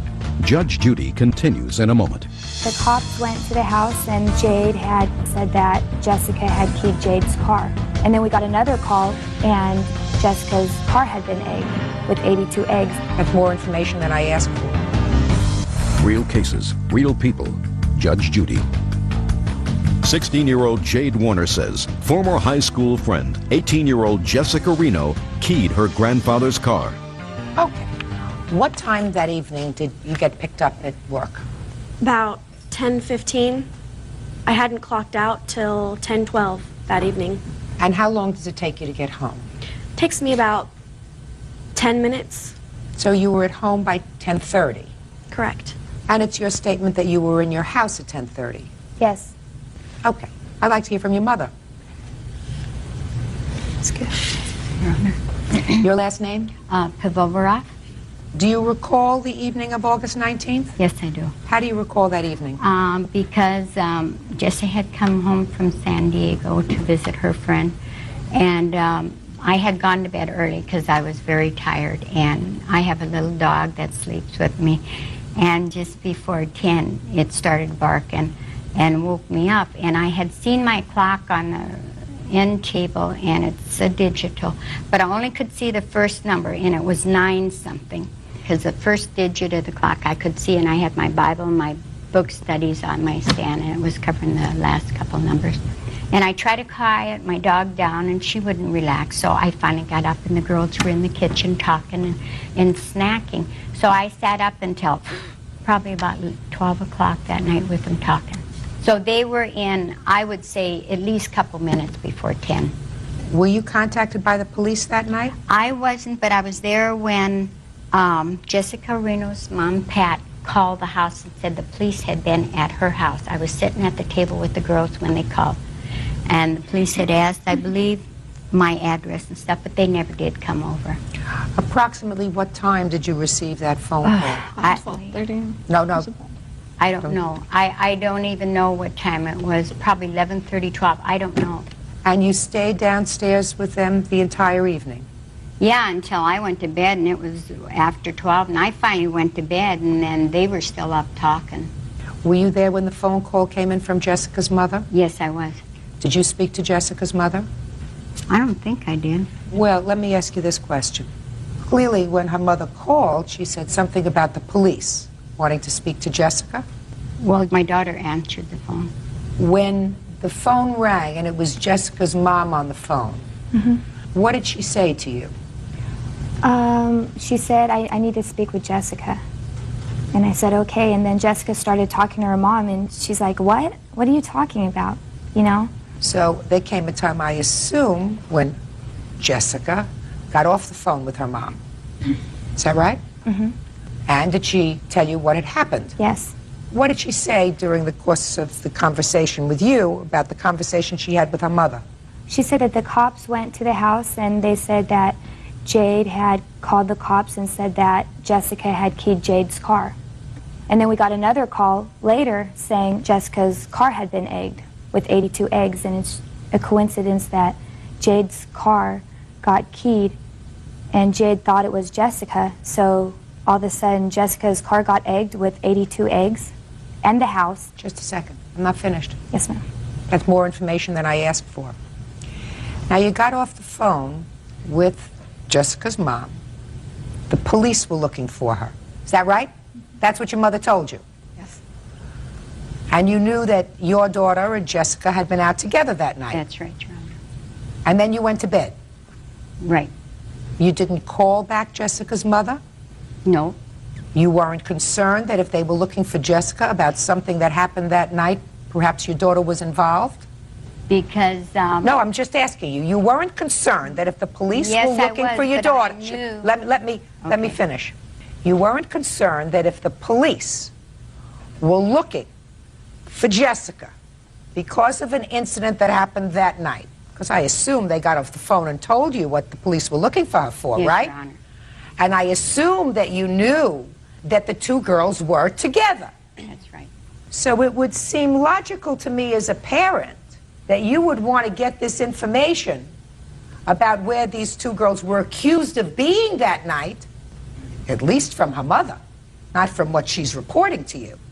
But you went to bed. Yes, because Mrs. Reno had talked to the police. How do you know that? Because she said the police had been at her house.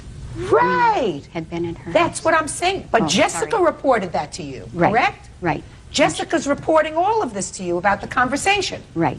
Right? Right. So Jessica's reporting about the conversation to you. And you as a parent of a young girl, knowing that they're out together that night, don't pick up the phone to call the other mother? You No. went to sleep? No, because she told Jessica the cops had been there. The incident happened after 10, and I knew the girls were at my house, so I knew they couldn't have done it. Well, then I would have picked up the phone and made a phone call to either the police or to her mother and said, that's impossible. How could they be looking for Jessica and Jessica when they were both here sitting in my kitchen having cookies and milk? Judge Judy continues in a moment. If somebody said to you, your daughter has just been accused of being involved in a crime, you wouldn't go to sleep and say, I hope somebody figures this out. I hope we have Sherlock Holmes on the case. Real cases, real people. Judge Judy. Jade Warner says former friend Jessica Reno owes for keying her grandfather's car. Okay. Now, one of my children were accused of being involved in a vandalism. And I knew that my children were sitting at the kitchen table with me. I would have called back Jessica's mother and said to give me the name of the police officer who just called you, because I have to call them immediately and tell them that the girls were sitting with me for the last hour and a half. Do you understand what I'm saying? Yes, Your Honor. Good. Have a seat. Let me see estimates for the damage to the car. We understanding each other? Yes, we do very well. Thank you, Your Honor. Right. Your Honor. Who wants to say something? Sure. I'm Jessica's mom. The girls were at my house, left at 9:40. We have brought a map, or 920, I'm sorry, of the 3 places they went. I don't believe that they went to the 3 places, madam. Your daughter does not deny the fact that she was at Coach's. The only discrepancy is where they went after Coach's. The only defense that they have is that they went directly to Jessica Tu's house where they were sitting in the kitchen having milk and cookies at the time of this incident. I don't need a map. I need the truth. And she knows exactly what I'm talking about. Because if you are a concerned parent, now just figure out what I just said to her. If somebody called your house and said to you, your daughter has just been accused of vandalizing property or being involved in a crime, and you knew she was sitting at your kitchen table during that time, all night, would you not contact the police and tell them that immediately? Would you not do that? I would do that. Of course. You wouldn't go to sleep and say, I hope somebody figures this out. I hope we have Sherlock Holmes on the case. You would pick up the phone and you would call immediately. This lady, who's a very nice lady, has a daughter who's driving a car, a truck, who at least could be considered, if this were true, an accomplice. But her daughter was not accused of this crime. I'm telling you, if you are driving the car in which somebody is using as a vehicle to get away from performing a crime, they call that in movie land the getaway car. Then you pick up the phone and you say, the girls couldn't have been involved with that because they were with me. Right? Of course. Judge Judy will continue in a moment. I'll tell you one of the things that I found most interesting, Miss Reno. There is a witness. There is an eyewitness. And the eyewitness is somebody who, according to you, was a friend of yours. Because I'm going to read from your answer. Holly is a girl who I've been friends with for years. Holly said hi and gave me a hug. This was at Coach's that night. So you have to say to yourself, why in the world would somebody make up a story about having seen a friend commit a crime unless it were true? When somebody is a crime victim, they don't want just somebody to be punished. They want the right person to be punished. They don't want the wrong person to be punished. That doesn't make them feel good. So I can understand it. If you 2 girls had had a falling out and you accused her, anyway, maybe you were making it up, maybe it wasn't her, maybe you thought it might be her. But when Holly says she saw you, and then your mother doesn't give me a very maternal answer as to what she did after she found out that the police were looking for the girls by going to sleep, I find that I am convinced by the required quantum of proof in this civil proceeding, which is proof by clear and convincing evidence, that you, in fact, are responsible. And the damage is $1,648.22. Judgment for the plaintiff. Parties are excused. You may step out. Judge Judy will continue in a moment. We haven't gone Of Holiday versus Titsworth. Parties have been sworn in, Judge. You may be seated. Folks, have seats, please. Mr. Holliday, according to your complaint, you and the defendant lived together for about 8 years. You have 1 child together. Yes. Several years ago, you and the defendant, according to your complaint, purchased a used car, a very old used car, a 1972 used car. According to you, you have possession of that car. She has the title to that car. You want her to either sign over the title to the car to you or pay you not only half the amount of money that you claim to have put into the car, which was $550, but also all the repairs that you made on the car in the time that you were driving it. Correct. Is that right? Yes. Now let's get to your end. Your end is that you actually purchased the car. That's why it's titled in your name. That he never put $550 into the car. That when you broke up, you had an arrangement with him, and that agreement was that he would return to you all of your property, in exchange for which you would sign over the title to the car. However, he failed to return all of your property to you, and therefore you didn't sign the title over to him. So you either want the car back or you want the Blue Book value of the car, which you claim is well over $2,000. Is that right? Yes, ma'am. Ha! There we go. Let's give both of these people a reality check. Cars do not appreciate. Cars depreciate. If you buy a car for $1,100, 2.5 years later, it's not worth $2,500. You got it? Perfect. And you, sir, you had use of a car for 8 months, you drove a car for 8 months, you had to fix it in order to drive it, that's your problem. Got it? Correct. Perfect. Now, you had an arrangement with her to return all of her property. Yes, which I did return her property. What property did he not return? He did not give me important documents. My birth certificate. Your birth certificate? Yes. I mean, shh. Okay. Do you have her birth certificate? There's a bunch of stuff in storage. I have no idea, Your Honor. When you say there's a bunch of stuff in storage, her stuff in storage? My child's personal belongings. I have her birth certificate, her records. Yes. But you don't know if her birth certificate is there? I have not been through it, no.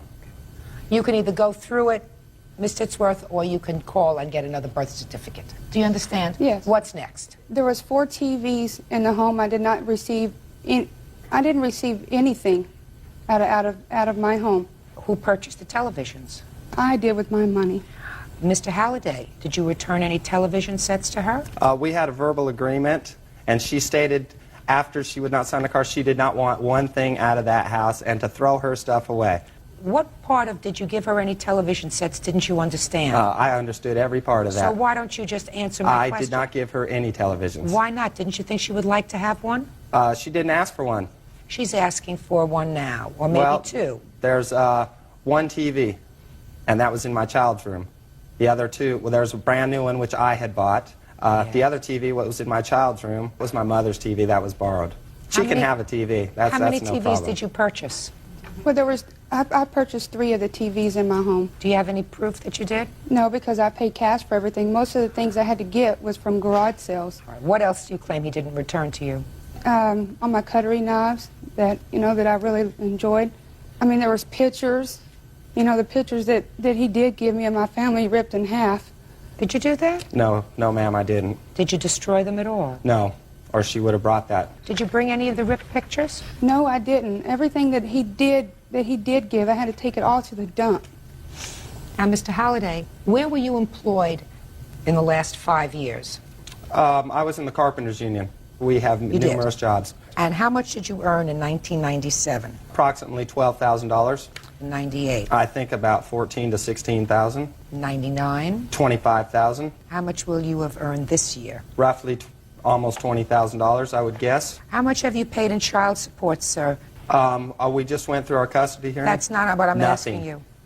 You paid nothing. My child was held away from me for 60 days. I had to go to court to be able to see my child. They gave me child support in November. They wanted to redo it. They just started it again. Now my child support is due. I am behind $88. And were you advised of what Mr. Halliday's child support order would be? It's supposed to be $118 a month, commencing November the 1st of 2000. $118 a month. Miss Titsworth, when Mr. Halliday and you were living together, I want you to think very hard. Did he ever do jobs, on the side jobs, paid in cash? Yes, he did a lot of side jobs. What kind of side jobs? Well, he sold drugs for many years. Shh! Up! You knew that? Yes, ma'am. That's a side job. I was talking more in terms of bookshelves, but that was far more lucrative. When did he stop selling drugs? July of 1997, once we had our child. Because you had your child? Yes, ma'am. Well, that's a good thing. Miss Titsworth, you don't want this car, do you? No, Your Honor, I don't. You have the title to the car? Let me tell you why. It would be very smart to turn it over to him. He can build up parking tickets on that car. If he drives around without insurance, you might have a problem. So it would be very wise of you to sign over the title of the car and forget it. Do you understand? Yes. Let's do it. That's what I was going to explain. On my title, I did send off the application, everything for my title, to Nevada because I never received a title. When did you send it? It was sent off 1/12/2001. I even have the insurance. I still pay insurance on my car. Why are you still paying insurance on the car? Because it's still registered in my name. The car's probably not worth very much. Why don't you just have the police just go and get it and turn in the plates on it and junk it? Because I know he needed my daughter, when she did go with him, that she needed to get around. And that was when he lived by himself. Mm-hmm. Once he moved in with his mom, I mean, there's several cars there now. Is this your mother? Yes, ma'am. Good. Yes, Step up here, please. Miss Halliday? Yes. How many cars do you have? We have 3 cars. Good. I just changed my mind. This is what But you go. those are not mine. I don't care whose they are. They don't belong to Santa Claus, do they? No. Real cases, real people. Judge Judy. Michael Holliday says his ex-girlfriend, Carrie Titsworth, won't return the title to his car. Carrie says the car is hers. Pay careful attention to me. You have to protect yourself. As soon as you get the title, you have to take the title to the police and say, he is withholding my car. You get the car. They must give it to you. You either sell it or junk it. Because, Miss Titsworth, I have no assurance that even if you sign the title over, that he is going to take that title and do anything with it, like registering the car in his own name, which would mean you would still be liable in case he had an accident without insurance. You listening to me? In case he got parking tickets of $1,000. You would be responsible. Do you understand? Yes, ma'am. So, Mr. Halliday, your application to have her sign the title over to you at this time is denied. Your application for money is denied. You drove an $1,100 car for 2 years. She's been paying the insurance on the car? Your Honor, I have insurance showing that I've had insurance since 1998 with no lapses. Here is my tax returns for 1999, the time we bought the car, $428, which I paid made $25,000 that I'd like to submit. Good. Here is when I asked for the... Did you understand what I said to you? Yes, ma'am. Here's the You have proof that you paid insurance on this car? Yes. Let me see it.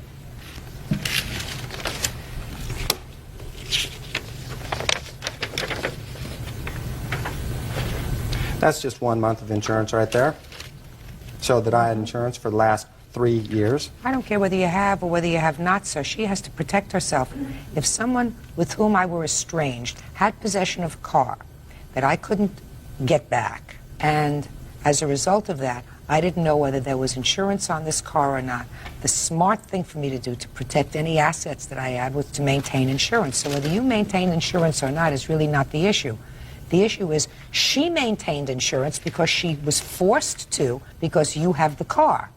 She is exposed. Do you understand that? Yes, and that's... Good! We were separating our property July 31st. I have these papers, if you'd like to look at them, to sign the... Sure. And also I have some papers here from a court case that her lawyer wrote me that stated that the car was my car. If you'd like to look at that. Absolutely. Okay, I just highlighted it a little bit in red. It's on the front page. They stated she saw your vehicle. Well, that indicates it was my vehicle. Just a second. Did you ever sign this bill of sale in front of a notary? No, I did not. That's not been signed. No, it sure hasn't been. No, that was our agreement. It sure hasn't been. So how am I going to pay my child's... Just a minute. Ms. Titsworth indicates that on 2 occasions, Saturday, November 11th and Sunday, November 12th, she saw your vehicle at a parking lot of her employment where she was leaving at 4:30 in the morning. There is no reason for you to be in the parking lot of her employment at 4:30 in the morning. The only purpose could have been to harass or annoy her. You want me to assume from this sentence, she indicates she saw your vehicle at the parking lot? That's it? Well, is that yes, correct. Wrong. Listen to me. Complaint is dismissed.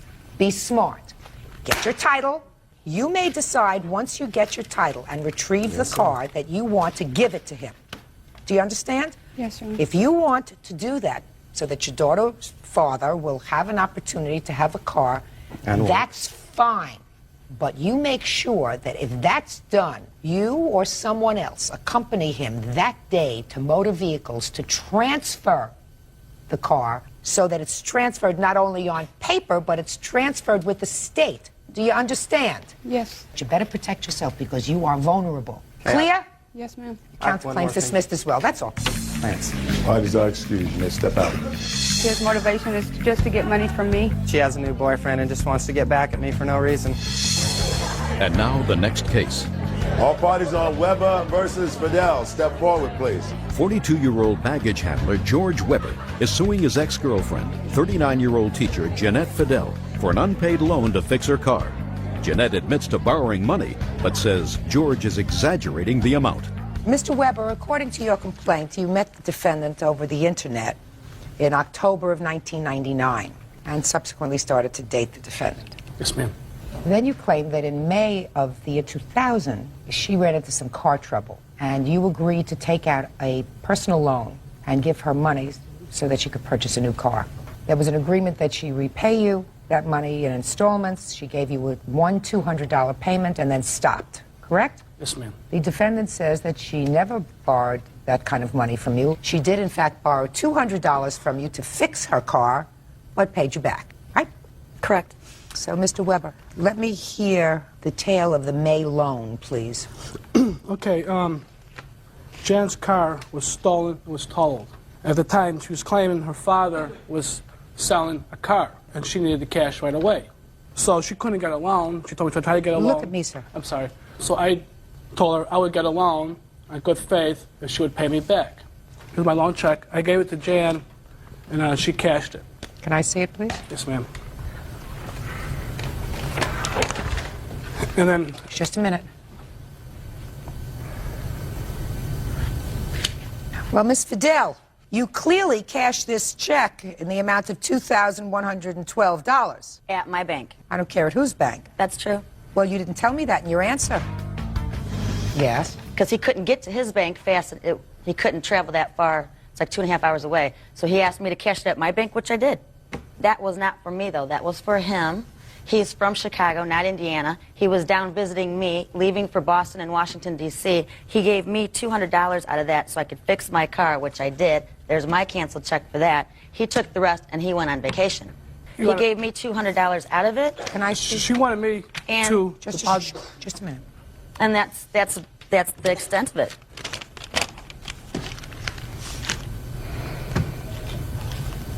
No. Your Honor, I have Just a minute. No. Your story doesn't make sense, Miss Fidel, for this reason.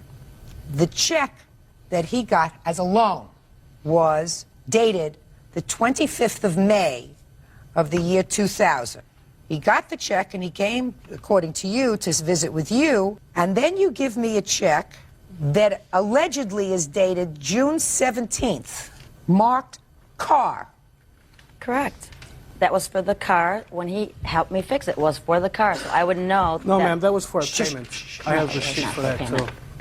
How much after she got this check for $2,000 did your relationship terminate? I hurt my back May 20th, so relationship probably at the end of June. So, within 4 weeks of receiving this check. Right, Is that right? She terminated a relationship, right. Did there come a time, Mr. Weber, that you did go to Washington and Boston? Yes, ma'am, I work for major airlines, but that was before this all happened. You mean before this loan? Yes, ma'am, because I was on injury time. I can't fly on injury time. When did you go there? Do you remember? March. When did you injure yourself, sir? May 20th? Yes, ma'am. What kind of injury did you have? I had a back injury. How did you get to her house on May 25th in order to cash this check? I drove, which is 60 miles from my house. So your back wasn't bad enough so you couldn't drive? Well, I drove. I was in a lot of pain driving. I'm sorry. But you drove? Yes, ma'am. Because I cared for her. I wanted to see her. What kind of work do you do with the airlines? Baggage handler. So you got to pick up heavy bags? Yes, ma'am. And when you travel the airline, sir, do you travel at a reduced rate? Service charge, ma'am. Just a service charge? Yes, ma'am. And you wouldn't be foolish enough to travel the airline across the country when you're putting in for some sort of back-related injury because of the airline. That would be pretty stupid, wouldn't it? Yes, ma'am. Sure it would be. You understand, Miss Fidel? He wouldn't go to Washington and Boston at a time when he's saying he can't move to his job. Right? So I have to deal with proof, and I have to figure out which of the two of you is not telling me the truth. Miss Fidel, I choose you. Because that's what the proof is. The proof is that you did, in fact, cash this check. You return $200 of that money in a check that's marked car. It's not marked car repair. It's just marked car. So that's $1,812 she owes you. Is that right? Without interest, yes, ma'am. What's the interest rate? That was 37.9%. And the reason What? yes, ma'am, the reason I got that loan... 37%? Yes, ma'am, I have it right here. At that time, because she needed the check right away because the car was going fast. But The car to her father was going fast? Yeah, she said that her father was selling somebody else. The title. She said somebody else was going to buy the car, I so didn't she wanted the even money get really the fast. car till But October. I refinanced the loan through my credit union, and the interest rate is only 13%. And it was I didn't have to pay my father anything for that car. Oh, I don't care whether you had to pay your father Well, for the car or it's right not. there, I don't so care. I don't that's know just- what you did with the money, I but I didn't believe have that the he money. gave you the money. Okay. You claim that you needed the $200 in order to repair the car that you were currently driving. Is that correct? Correct. Show me the bill. That I didn't bring. That was your defense. Your defense was, no, your defense was you needed the $200 to fix the car that you were currently driving. That is your entire defense. So one would assume that you would have brought me a bill from a car repair shop in the amount of approximately $200. Who are you? I'm her brother. I'm the one that fixed the car. You're the one that fixed the car. Yes, I am. Bull. Judgment for the plaintiff in the amount of $2,000, which to me covers appropriate interest. That's all. Parties are excused. You may step out. Vasquez versus Ricard. Parties have been sworn in, Judge. You may be seated. Sir, have a seat, please. Ms. Vasquez, according to your complaint, the defendant, who is the former wife of your present husband, assaulted you. Yes, ma'am. And she did this when you and your husband were returning the children after a period of visitation that you had with the children. Tell me what happened. Well, as you already know, we had vacation with the children and we brought them back. I was unloading bike pieces that were in the car. My husband went upstairs, brought the first load up, and the children as well. And how old are the children? At the present time, they're 6 and 11. Okay. And during the vacation, the youngest was 5 years old. I had to spank her on the bum. One time, I was combing her hair out. I pulled a nap, and she started kicking at me. So I spanked her on the bum, and I sent her to her dad. A little while later, we talked about it. Till this day right now, she doesn't even remember if you asked her. So I look up. I'm taking the stuff out. Miss Ricard's in my face, calling me names. Within a blink of an eye, she attacked me. She grabbed my hair and continued to like swing. At that point, my husband tried to get in the middle, but as I said, her hand was caught in my hair, and she's a strong woman. So, and I was pregnant. How much pregnant were you? 5 months. That was the first time we ever met face to face, actually. She grabbed my glasses off my face, and she tore my dress and started kicking. She kept kicking and kicking, and she finally got me.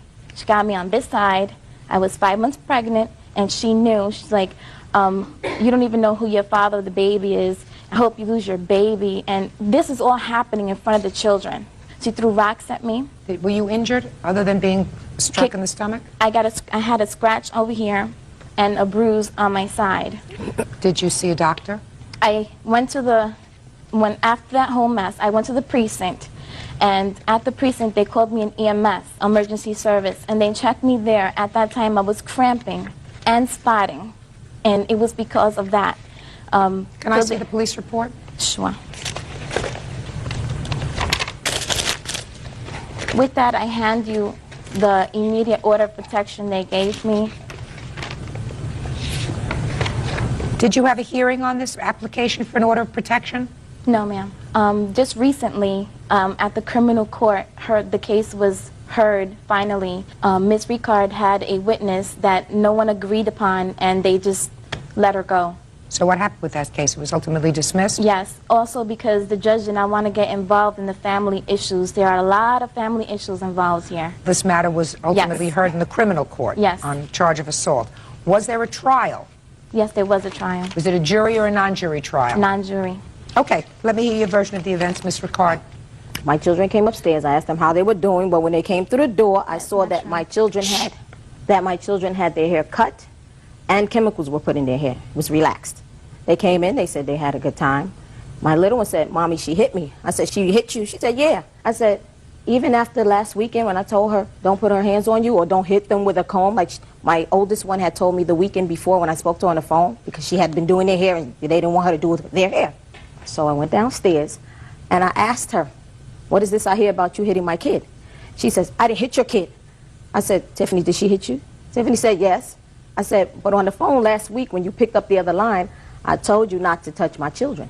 "I didn't touch your children, and you should teach your children more respect, and they don't have no manners." She stepped back, she took off her glasses and her sandals, threw her sandals at me, and stepped forward, and you should learn how to tell your children the truth and right things. And when she put her hand in my face, I defended myself by trying to push her away, and we got into a tussle. My neighbor and another neighbor from across the street. Don't tell me who saw anything, madam, if they're not here. Oh, okay. Well, I have his affidavit. I'm and he not was a interested witness in an in court. affidavit. Okay. I'm interested in Well, witnesses and common sense. People around, neighbors broke it up, and I went upstairs. Who do the children live with now? Me. They live with Anthony Polite. They live with myself and my husband. And how long have the children been living with you? Since August August 30th. Was that as a result of a court order? Yes, ma'am. I have all the papers. I'd like to see them. This is their order of protection on their mother, and this is the order. Can I see it, please?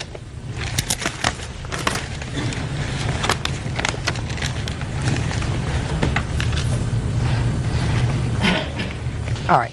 Ms. Ricard, I sat in family court for a long time. I know enough to know that no family court judge transfers custody absent a showing of some special circumstance that requires in the children's best interest for that custody to be transferred. I'm not going into that now. What I am going to tell you is I think that A, you didn't like her to begin with, even though you had never met her, but must have known from your children that she was pregnant and that she was going to soon marry your former husband. I assume you were not remarried at the time. Is that right? No, I wasn't. Then your children come home and you see that while they were visiting with their father and soon-to-be stepmother, they did an outrageous thing by having their hair straightened, cut, whatever it was, because you talk about that in your papers. So you're furious at that. And then you continue to ask your children how things were, and your youngest child said that she had, in fact, spanked her. That further infuriated you. You come down there in a fury. You didn't approach her and say, could you please tell me what happened when you were there? I told you not to put your hands on her. You came down in a fury. They had usurped, in your judgment, maternal right and permed the hair, cut the hair, aside from the fact that you probably have a whole history with this man if there is a custody battle ongoing for years anyway. So you are not a happy camper, and you lost your temper. That's what happened. And you lost your temper and you assaulted her. No, that's not what happened. Oh, yes, I believe that you, because she wasn't angry with you. She wasn't angry with you. I have a statement here where she told the judge, Anthony, her husband, told the criminal judge that she was mimicking me before I even got downstairs. You have the transcript? Yes, I have the entire transcript. transcript. I want the whole transcript. You want the whole? Oh, yeah. I just can don't want even one give you piece of it. pages where these things No, occur. no. I don't do pages. Oh, have the whole thing. That's fine. To look at. Now, you can direct me sure, no to problem. the pages when I ask you for them. Okay, page 28. Just a second. Are you a police officer? School safety agent, a peace officer. I have too much to lose to assault her for anything. You have any other paperwork from the family court? Sure, I have a statement that says she's not to be left alone with my children. No, I'd like to see everything that you have. Sure. Your Honor, that's because she lied. I don't. Page 71 in the transcript you have? No, I don't have a full transcript. There is another half, but that I don't have in my possession. I need the end of the case. I don't have that. Well, then this is useless to me. I have to have an entire document. I have to see whether this case was dismissed after an entire trial. I'm speaking, and you're not. Whether the case was dismissed after the plaintiff's case, or whether after the entire case beyond a reasonable doubt the judge did not believe that the allegations had been sustained. The quantum of proof here is very, very different. My sense is, after reading all of these documents, unfounded reports of neglect filed against the father. Yeah, because Anthony constantly calls ACS, but I'm not here to exploit my children. Just a second. All of those things go into your frustration, Ms. Ricard. At the time when they were returning the children, I assume that they were returning the children on time. They were not there to argue with you. They were not there to fight with you. You had a choice. Neither was I. No, oh, yes, you were. You had a choice. And your choice was that if your daughter said something to you about being hit, spanked by the plaintiff, and you are, in some regard, a peace officer, then what you do, since you were no stranger to the courts, you were no stranger to family court, you had an attorney, so that your choice at that time was, the very next morning you pick up the phone. Let me ask, can I ask you something? No, you may ask me nothing. What I'm telling you is they came there without any sense of fight. You came downstairs, you were furious. And you were furious because of a whole bunch of things. No, I was not furious. Of course you were furious. The first thing that you said to me today, they had chemically treated the children's hair and straightened it. So, yeah. So? They were. So? Yeah.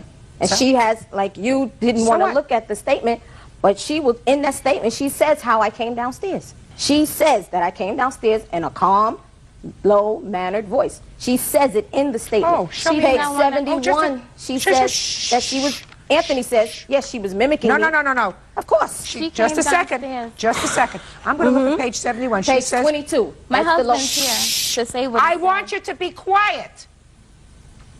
I'm reading from line 4. I was unpacking the trunk and I was putting the bicycle pieces down on the ground when I looked up and Miss Ricard is right on the sidewalk in front of me, and she didn't start yelling at me. She approached me by saying, "Why did you put your hands on my daughter? Why did you put your hands on my child?"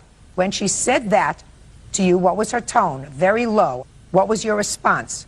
Because she was upset about it, I said, "Let me explain what happened." She didn't give me a chance. She just attacked me. I don't know why you think that that'll help you. Judgment for the plaintiff in the amount of $2,500. That's all. Parties are excused. You may step out. The truth will prevail eventually. It'll prevail. This is just a little war. The battle is not over. She's gotten away with way too much. And, you know, if she was a fit parent, the children would not be living with myself and my husband. And now the next case. All parties in the matter of Phillips versus Boyd and Boyd versus Booton. Step forward. 24-year-old bus driver Latasha Phillips is suing former friend, 23-year-old cashier Danielle Boyd, for giving her personal information to police when she received a ticket. Danielle has a separate lawsuit against her own witness, Shanika Booton. Danielle says Shanika was the one who actually gave the information. Miss Boyd,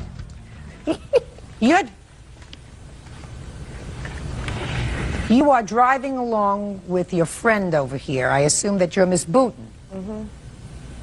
Yes is the answer. Yes. You're driving. You get pulled over by the police. You had no driver's license. So when the police said to you, "Can I see your driver's license and registration?" you said what? I gave him Latasha Phillips' name. And you got a ticket. Right. For what? With no insurance. What else? You don't get stopped for no insurance because the police don't know you have no insurance when they stop your car. What was your car stopped for? He had a busted windshield. That's an answer. Danielle has a separate lawsuit against her own witness, Shanika Booton. Danielle says Shanika was the one who actually gave the information. So you gave her name to the police. You said, "I don't have my license, but this is my name"? Speak. Right. Did I say anything that was funny to you? Not so far. Could you get your act together, please? Excuse me. You also gave her date of birth. I didn't know her date of birth until she gave it to me. So Miss Booton over here gave you Miss Phillips' date of birth to complete the lie that you told to the police, correct? Yes, ma'am. Miss Phillips, at this time you're home making matzo ball soup for your family, right? Yes. And you know nothing about this? No, ma'am. You find out that you've been issued this citation. Did you get something in the mail? No, ma'am. Well, how did you find out about it? Because Shanika, that's my cousin right there. Yeah. And this her best friend. They was mad at each other. So Shanika called one of my other cousins and told her to tell me that Kunta used my name. So what did you do? I called the DMV and I got the citation number. Then I called the court to find out why she got pulled over and what day it happened and stuff. And then they start sending me papers in the mail from the collection agency. Let me see your papers. This from the collection agency, and this from the DMV. And the collection agency saying that they put a hold on my license, and the DMV said that they was going to suspend my license if I didn't clear it up. And that's now, the your only particular thing. problem is you were on maternity leave from your job as a bus driver. Yes, ma'am. And you couldn't go back to work for a period of time because your license was suspended. Yes, it's on hold. On hold for a period of time. Yes, ma'am. How long were you out of work? I was supposed to go back from October 10th, till now. And you haven't been able to clear this up? I just went to court on the 30th for this ticket to get the paper saying that I didn't do it. And how much do you earn a month? $1,806. Your defense is it's her fault, right? Yes. Because if she hadn't given you the date of birth, I wouldn't have told the police, right?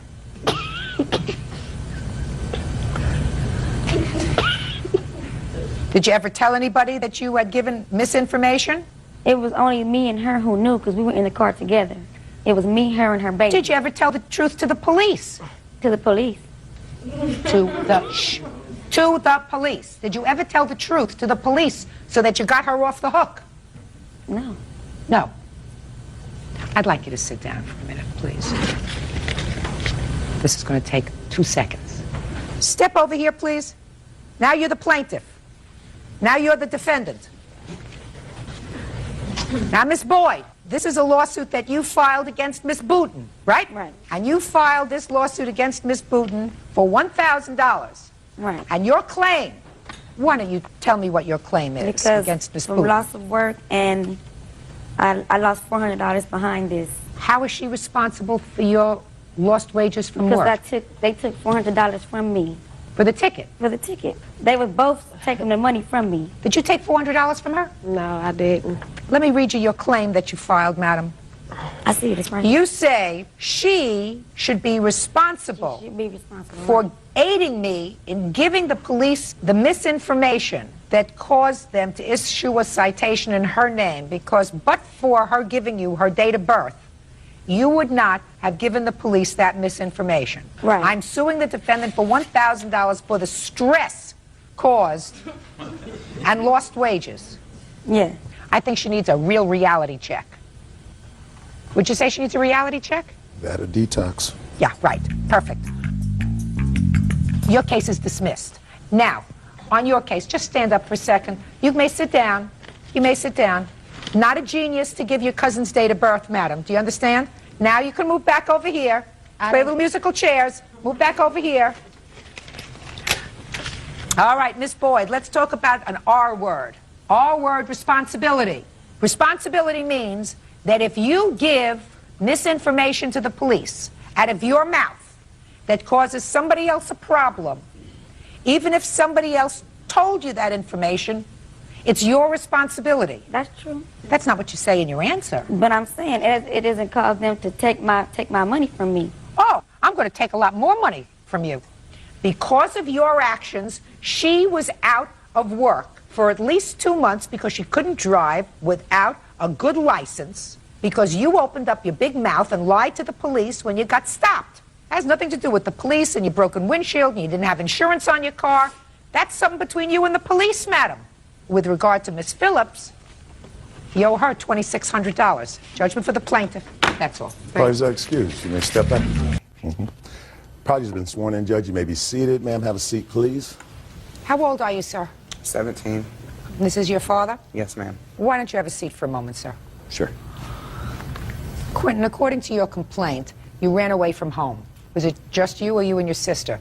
Me, my girlfriend, and 2 other girls. When was that? December 10th, somewhere around that. Was there any particular reason that you left home? The main reason was Look at me. at the time I was having a lot of problems in the home, and also my girlfriend at the time, she was only 14, so were the other 2 girls that ran away. Basically, I was looking for a way to get out and a reason. I just thought I could go along and help. Go along and what? Help them take care of themselves, considering their age. According to you, the defendants took you into their home. I'll figure out why in a minute. After a week, you decided that this wasn't for you, and you went back home. You say that they retained certain of your property. That's what this lawsuit is about, $5,000 worth of your property that you say that they have. How did you get to their house? They came and picked me up about a half hour after my dad left for work on that day. How did you know them? I met him a week or 2 prior through one of the girls that ran away with me. Their brother was living with them. So one of the girls that ran away with you had a brother who was also a runaway? No, he was 19. He was their roommate. Had you talked about moving in with them, I assume, before December 10th? Yes. What did you tell them?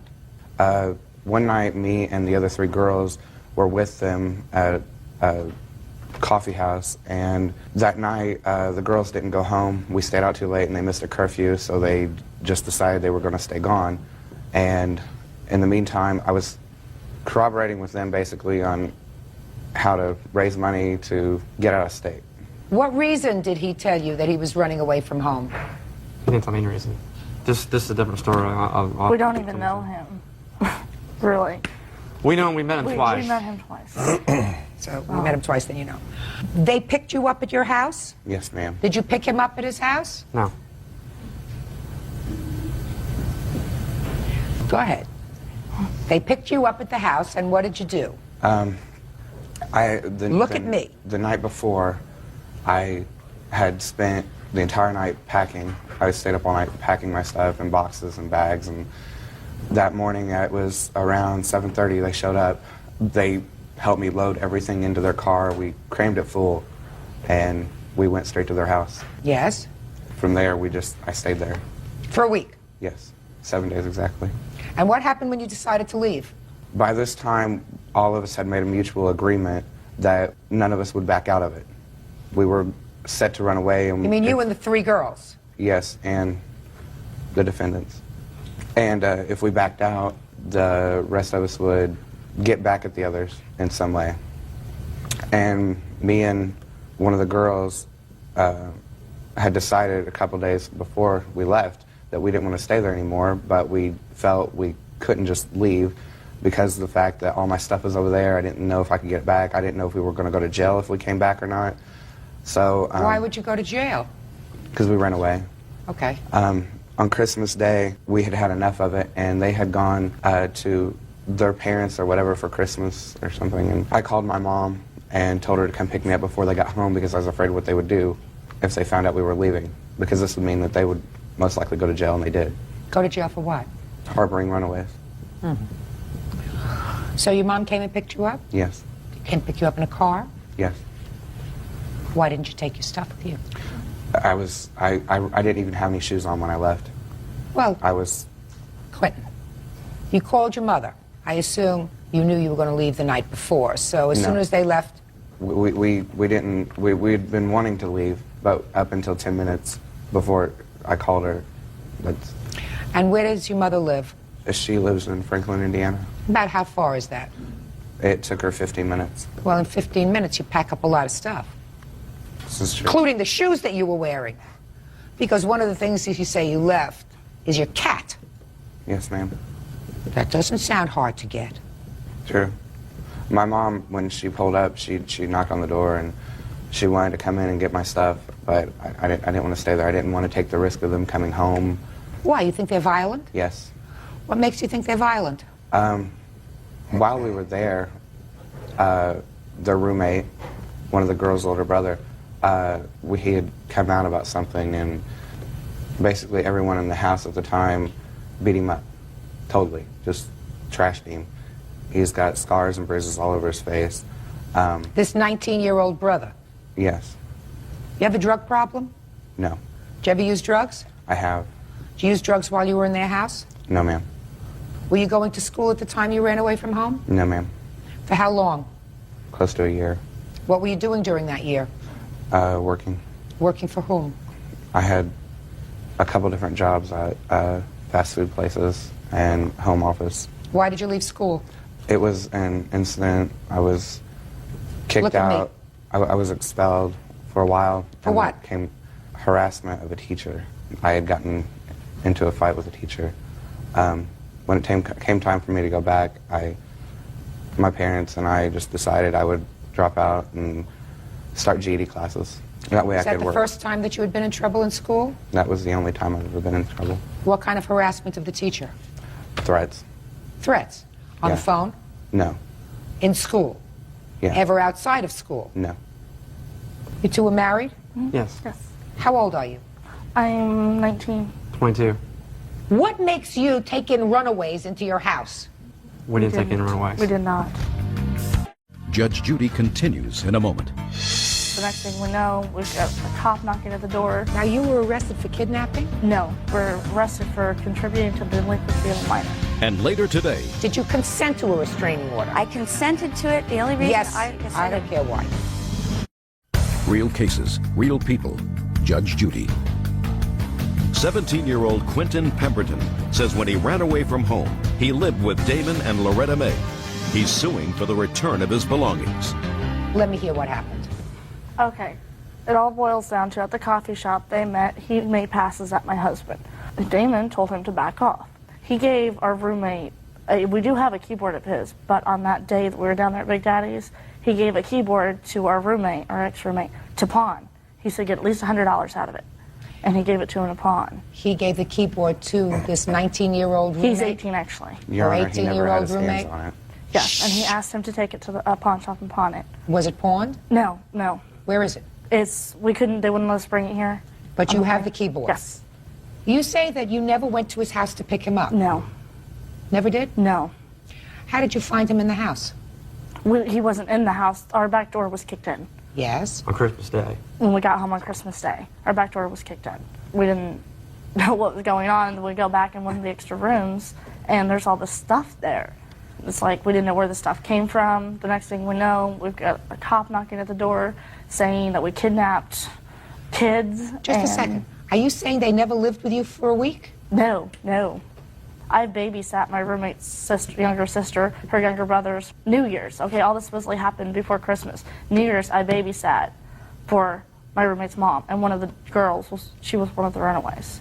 Now, why would she allow her to come over to my home if we kidnapped them or... Now, you were arrested for kidnapping? No, we're arrested for contributing to the delinquency of a minor. And the judge told us we'll probably throw it out of court because... But you have not been tried on that case yet? No, we have not. That's still an open case? Yes, March 8th. Oh. Say not another word. I'm going to handle this very, very easily today. I cannot continue with this case. Mr. and Mrs. May are currently, I assume, under indictment for contributing to the delinquency of a minor. Rather serious charge for which there could be serious consequences. You understand that? Yeah. I see that you do, in fact, have certain property that you say belongs to the plaintiff. Yes. Let's do this. That property is going to be retained for a moment after this court hearing is concluded. I'm directing you to go outside, call your attorney, see if there is any reason why you should not turn over that property to him or whether it should be retained as evidence. If your lawyer says you don't need it, turn it over to him. Okay. The keyboard you can pick up. Okay. Anything else of any size that you have in your house that belongs to him? There's like a little Sony boombox, a bag of stuff, like clothes and stuff in it. Cat. His cat, a black cat. Cat's still okay? Oh, yeah, I've been feeding it, taking care of it. Okay. So the cat goes back. That's fine. Fine. You want to pick that stuff up within 3 days? There was other items too there. I don't care. Okay. I really don't care. Your Honor. Okay. Sure. You know, I have a feeling somewhere in between these two stories there's a piece of truth. Unfortunately, I can't go into it now because they are currently under an indictment. So I can't go into it. Your son's no bargain. Just understand that. I understand that. Very good. So if he lost a couple of CDs, that's too bad. Your Honor, So I had be it. $6,000 worth of CDs. I feel very sorry for you, sir. I feel very sorry for you. I want to tell you something. You know that I don't believe the whole story that you told me? Little pieces of it maybe, but I don't believe this whole story that you just told me. We understand each other? Yes, And if that costs you a couple of bucks in CDs, be happy you're getting your cat back. All right. That goes back to him after you speak to your lawyer. If you speak to your lawyer has no problem with you turning over to the plaintiff's father the other items that you have in the house, including the keyboard and the boombox and any clothes and any CDs that he may have there. Just give it all to him, get it out of your house. He'll be very, very happy to get it out of your house. I assume your lawyer will have no problem with that. You understand? Perfect. Goodbye. Parties are excused. You may step out. We all were over there. We all ran away over there. I just like to say that anyone who wants to run away, it's not worth it. Because you lose out in the end anyway. He never lived in our home. And I mean, I don't promote runaways. My plan is to open up a group home for kids with troubles, not take them in, you know, and hide them. And now the next case. All parties on Zara versus Duteau. Step forward, please. 43-year-old retired nurse Carrie Zer is suing her ex-boyfriend, 47-year-old masseur Gerard Duteau, for selling her wicker patio furniture. Ms. Zer, according to what I've read, you and the defendant had a brief relationship about 3 years ago. Yes, ma'am.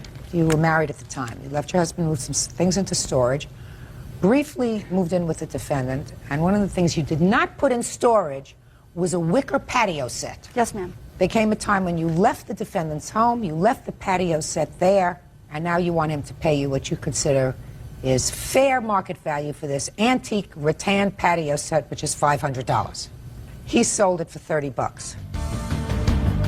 When did you move this patio set into the defendant's home?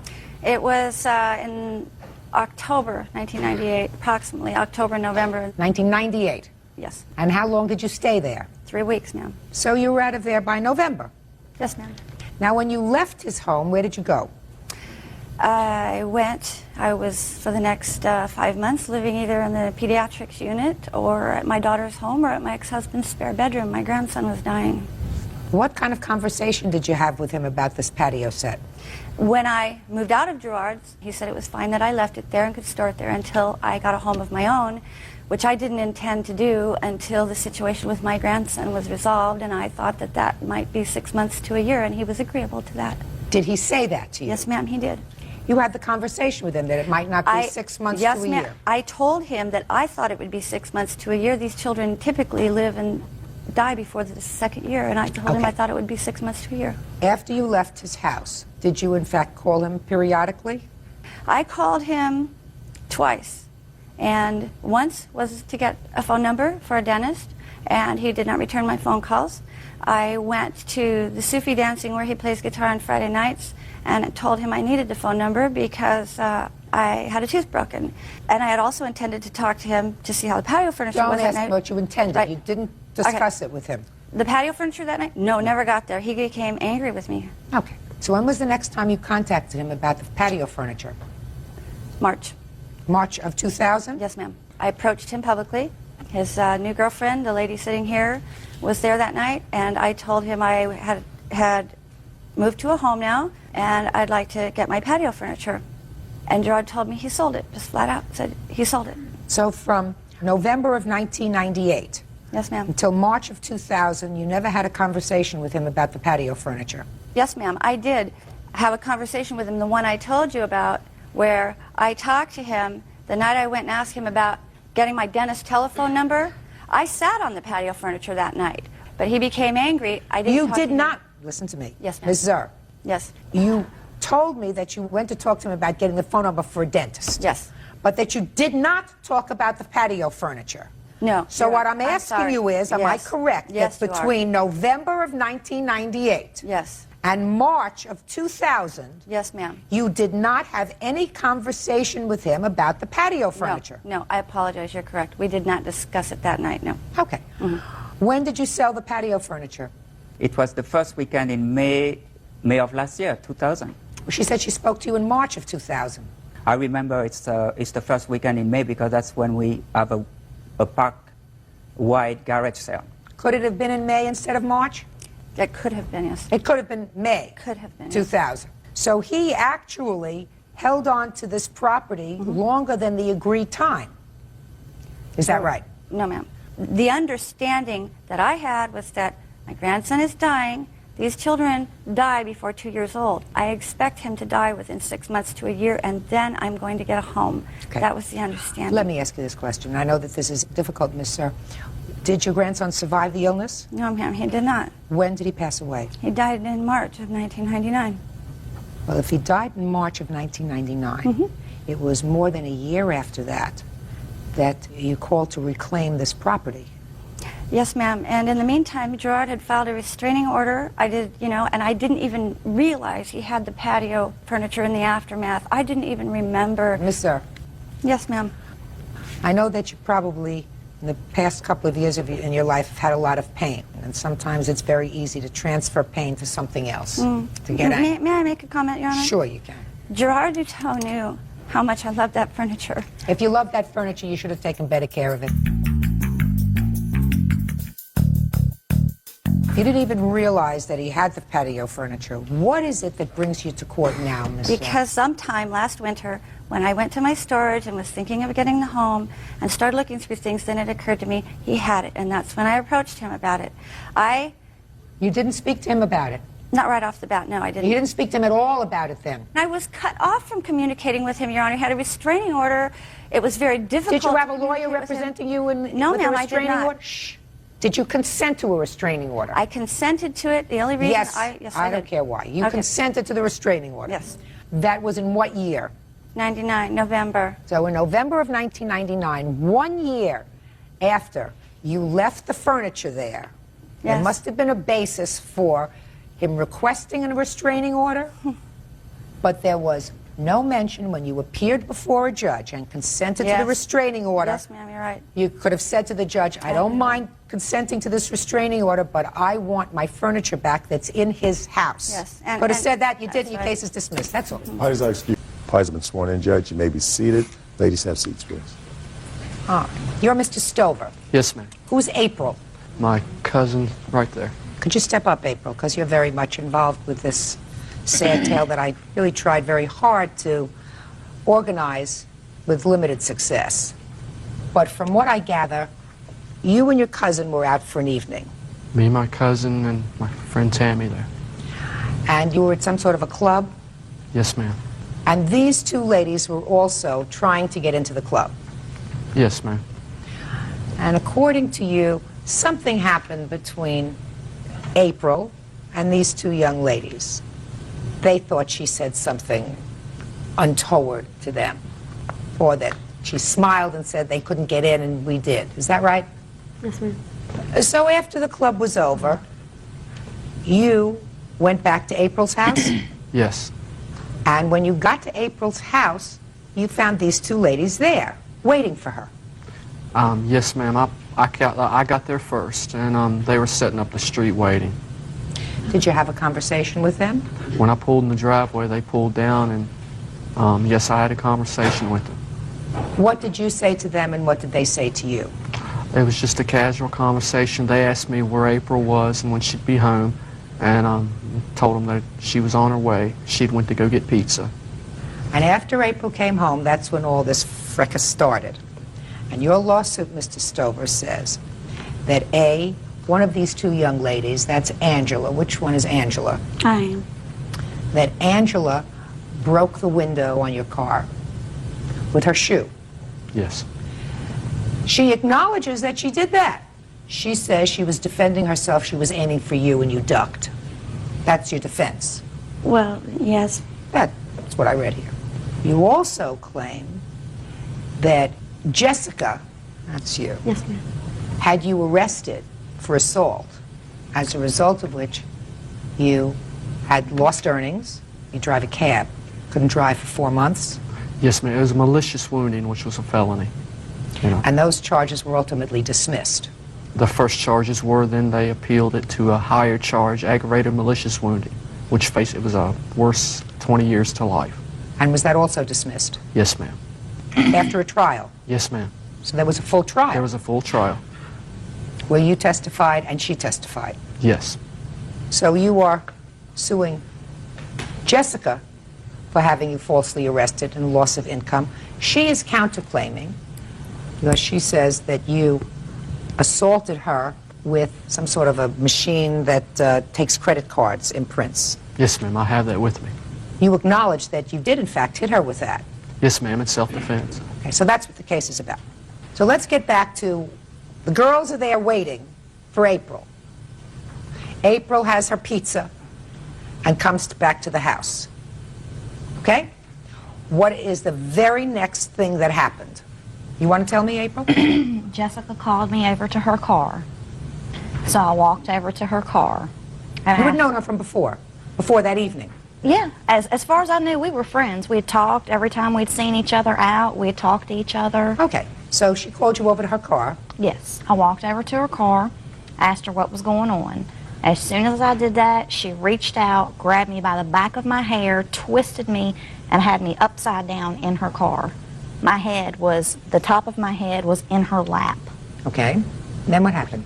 I asked her what was going on. She said I was talking or dancing with her boyfriend, which was not true. We were there maybe 10 minutes at that club. She still got you in the car? She has me in this underneath with my head. So you're talking? Yeah, I was trying to talk nice and calm to her, and I thought we were friends at that time, Okay, well, clearly at that time she didn't want to be your friend. Evidently not. So what happened? I just kept asking her why she was doing it, and I yelled for Steve. I was like, Steve, come over here and tell her what we did. So Steve eventually comes over. And what happened, Steve, when you walked over? Well, when she first hollered for me, I didn't know what was going on. I didn't realize the seriousness of it. And then I eventually went over there and seen what was going on. And we both were trying to reason with Jessica. We told her whatever we did, if we laughed at you, we were sorry. And that's when Angie got out of the other side. Who was driving? Angie. Go ahead. And she got out, and when she come out, she had a lock blade knife, and she brandished it to Brad and myself. And it pretty much scared us right bad. Then she got back in the driver's side, and as far as I could see, she folded the knife up and put it in the middle console. So that's when I was worried for her, because the way her head was in the car, you know, I was... Her head was still in the car? Yes, her head was still in... I was thinking the worst, you know, she could have got cut or anything. So I did what I had to do. I beat down on Jessica's arms and got April's hair loose. And she fell back onto the ground. Then they got mad because I'd got her loose. They chased me to my truck. Jessica was first chasing me, and I was running to my truck trying to get to the phone so I could call the police. And I didn't know who had the knife at the time.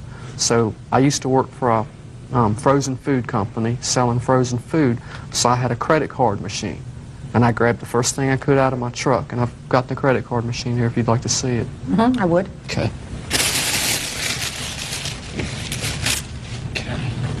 This is the credit. Gotcha. That's the credit card machine.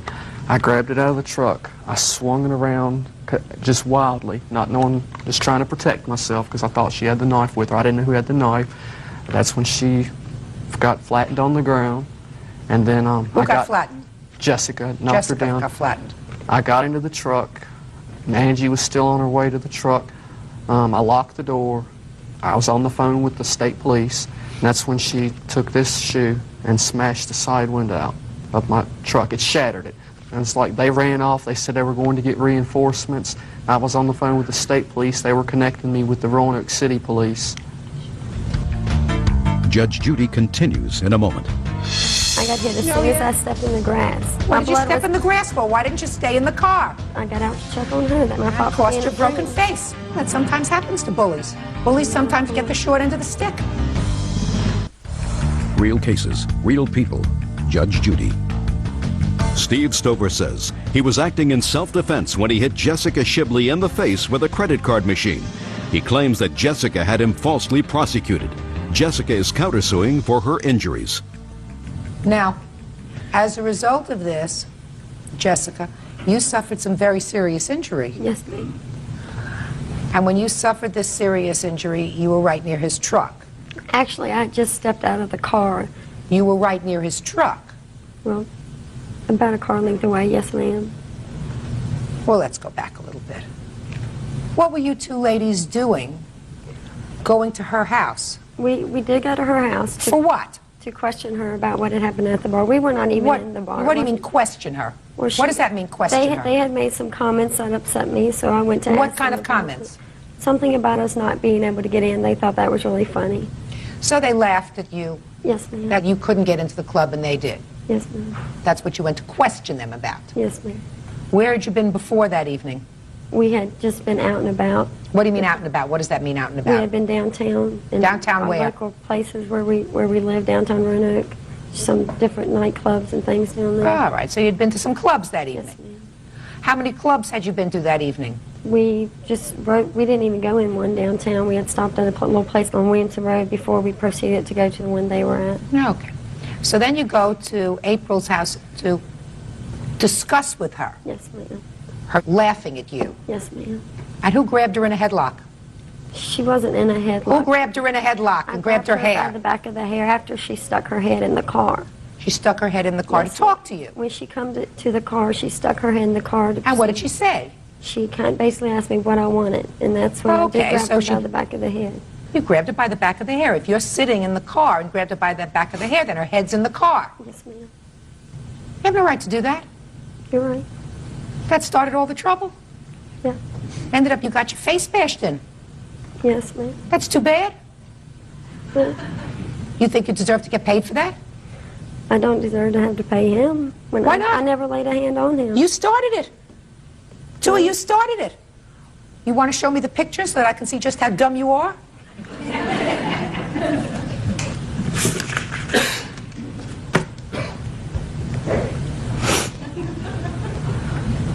That's pretty dumb. You had your cheekbone fractured? Broken. Broken. Fractured means broken. Broken. Huh. You had surgery? Yes, ma'am. That's pretty bad. What kind of knife was there? There was no. Don't tell me there was no knife. I don't want to hear there was no knife. Do you understand? I don't want to hear there was no knife. Now, it could have been a little knife. It could have been one of those little red knives. What do they call those? Swiss Army knives. You know. I never held a knife. I never seen a knife. Yeah. And that is after my surgery. The police would not release the other pictures before the. Oh, I'm sure they were terrible. Yes. Who do you have to blame for that? Steve? No! You! He was protecting his cousin. No, his cousin was in the house when I had gotten hit. Angela was out of Just the car. a minute. If her cousin was in the house, and you had come to speak, listen to me. If she had run into the house because her head got loose, right? And you had finished your conversation with her. Yes, ma'am.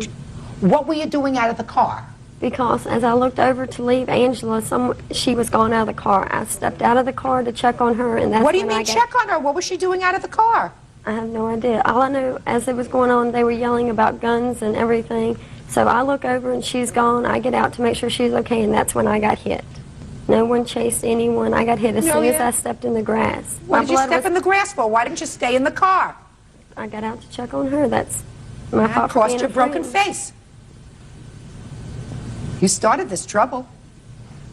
I believe him when he says there was a knife in the console of the car, that he had seen it. Oh, I believe that. So your counterclaim is dismissed. Whatever bills you had for your face, take care of them. You went over there to cause trouble that evening. There's no question in my mind that you did. And you got it. You got more trouble than you bargained for. Well, that sometimes happens to bullies.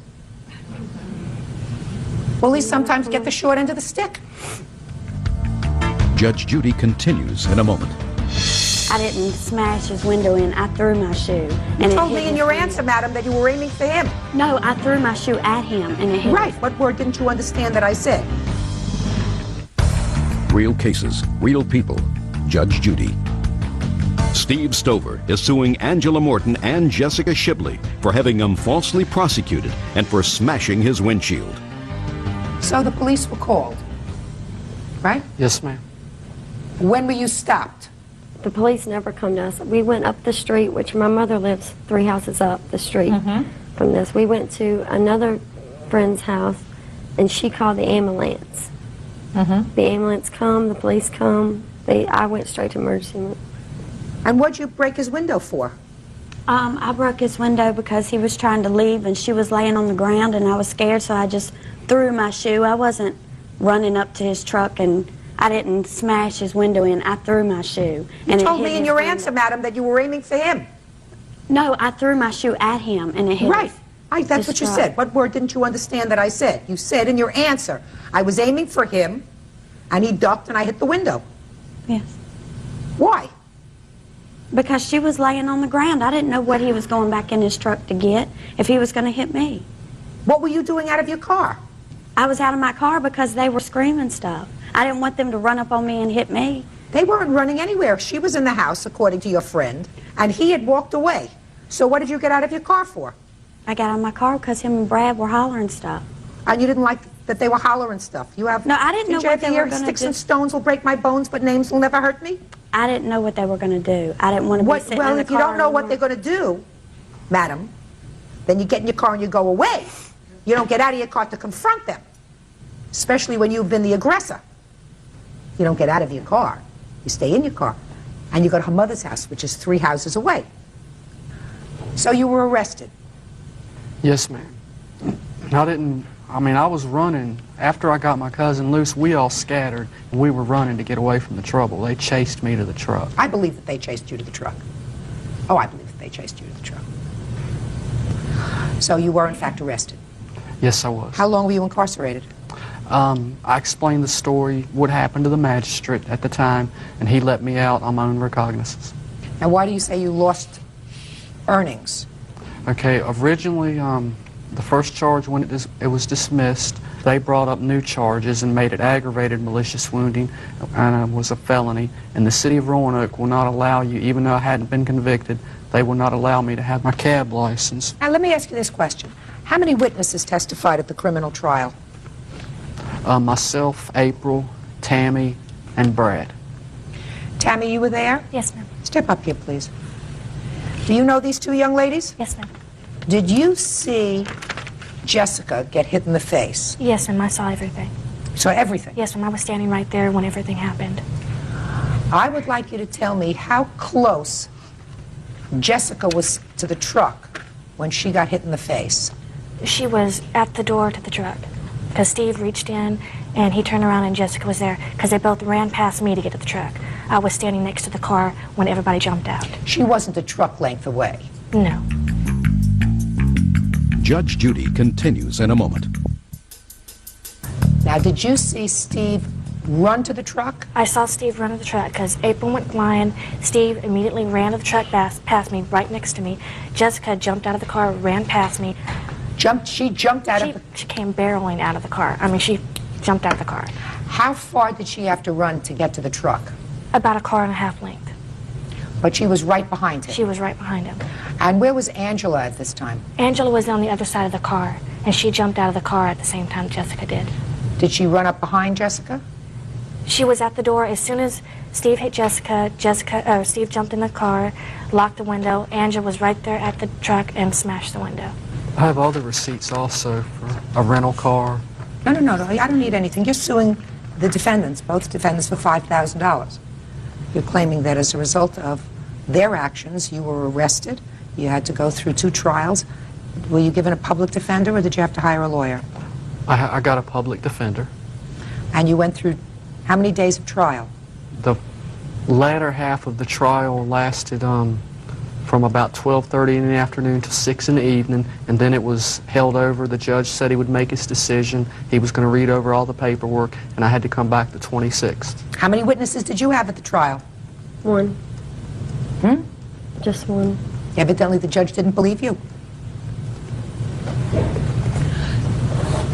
Me neither. Judgment for the plaintiff in the amount of $5,000. Your counterclaims dismissed. That's all. Parties are excused. Sản phẩm mình đã cấp đến tại đây là mặt nạ ngủ môi, là một trong những cái dòng sản phẩm bán cực kỳ là chạy và rất là được yêu thích của thương hiệu mỹ phẩm cao cấp. Laneige giúp chị em.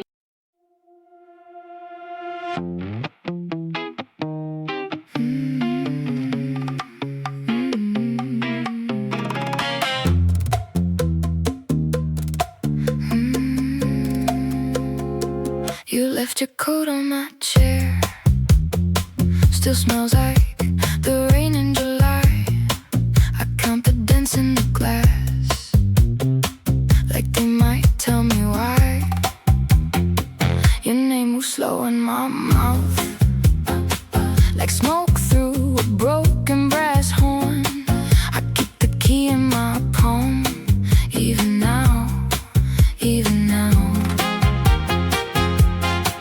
If I call, will you fold? If I run, will you stay? My hands shake like a match in a room full of rain.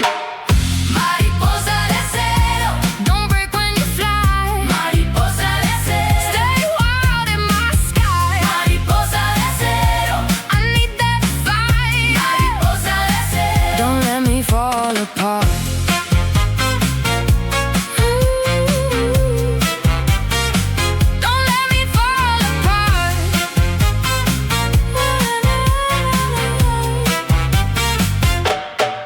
We danced on a red kitchen tile till the floor learned our names. You laughed with your whole face lit, then you slipped through the frame. Now the train bends by the bay, and the drums in my chest won't quit. I wear your shadow like lace. It fits, it fits. If I call, will you fold? If I run, will you stay? My hands shake like a match in a room full of rain. Mariposa de acero, don't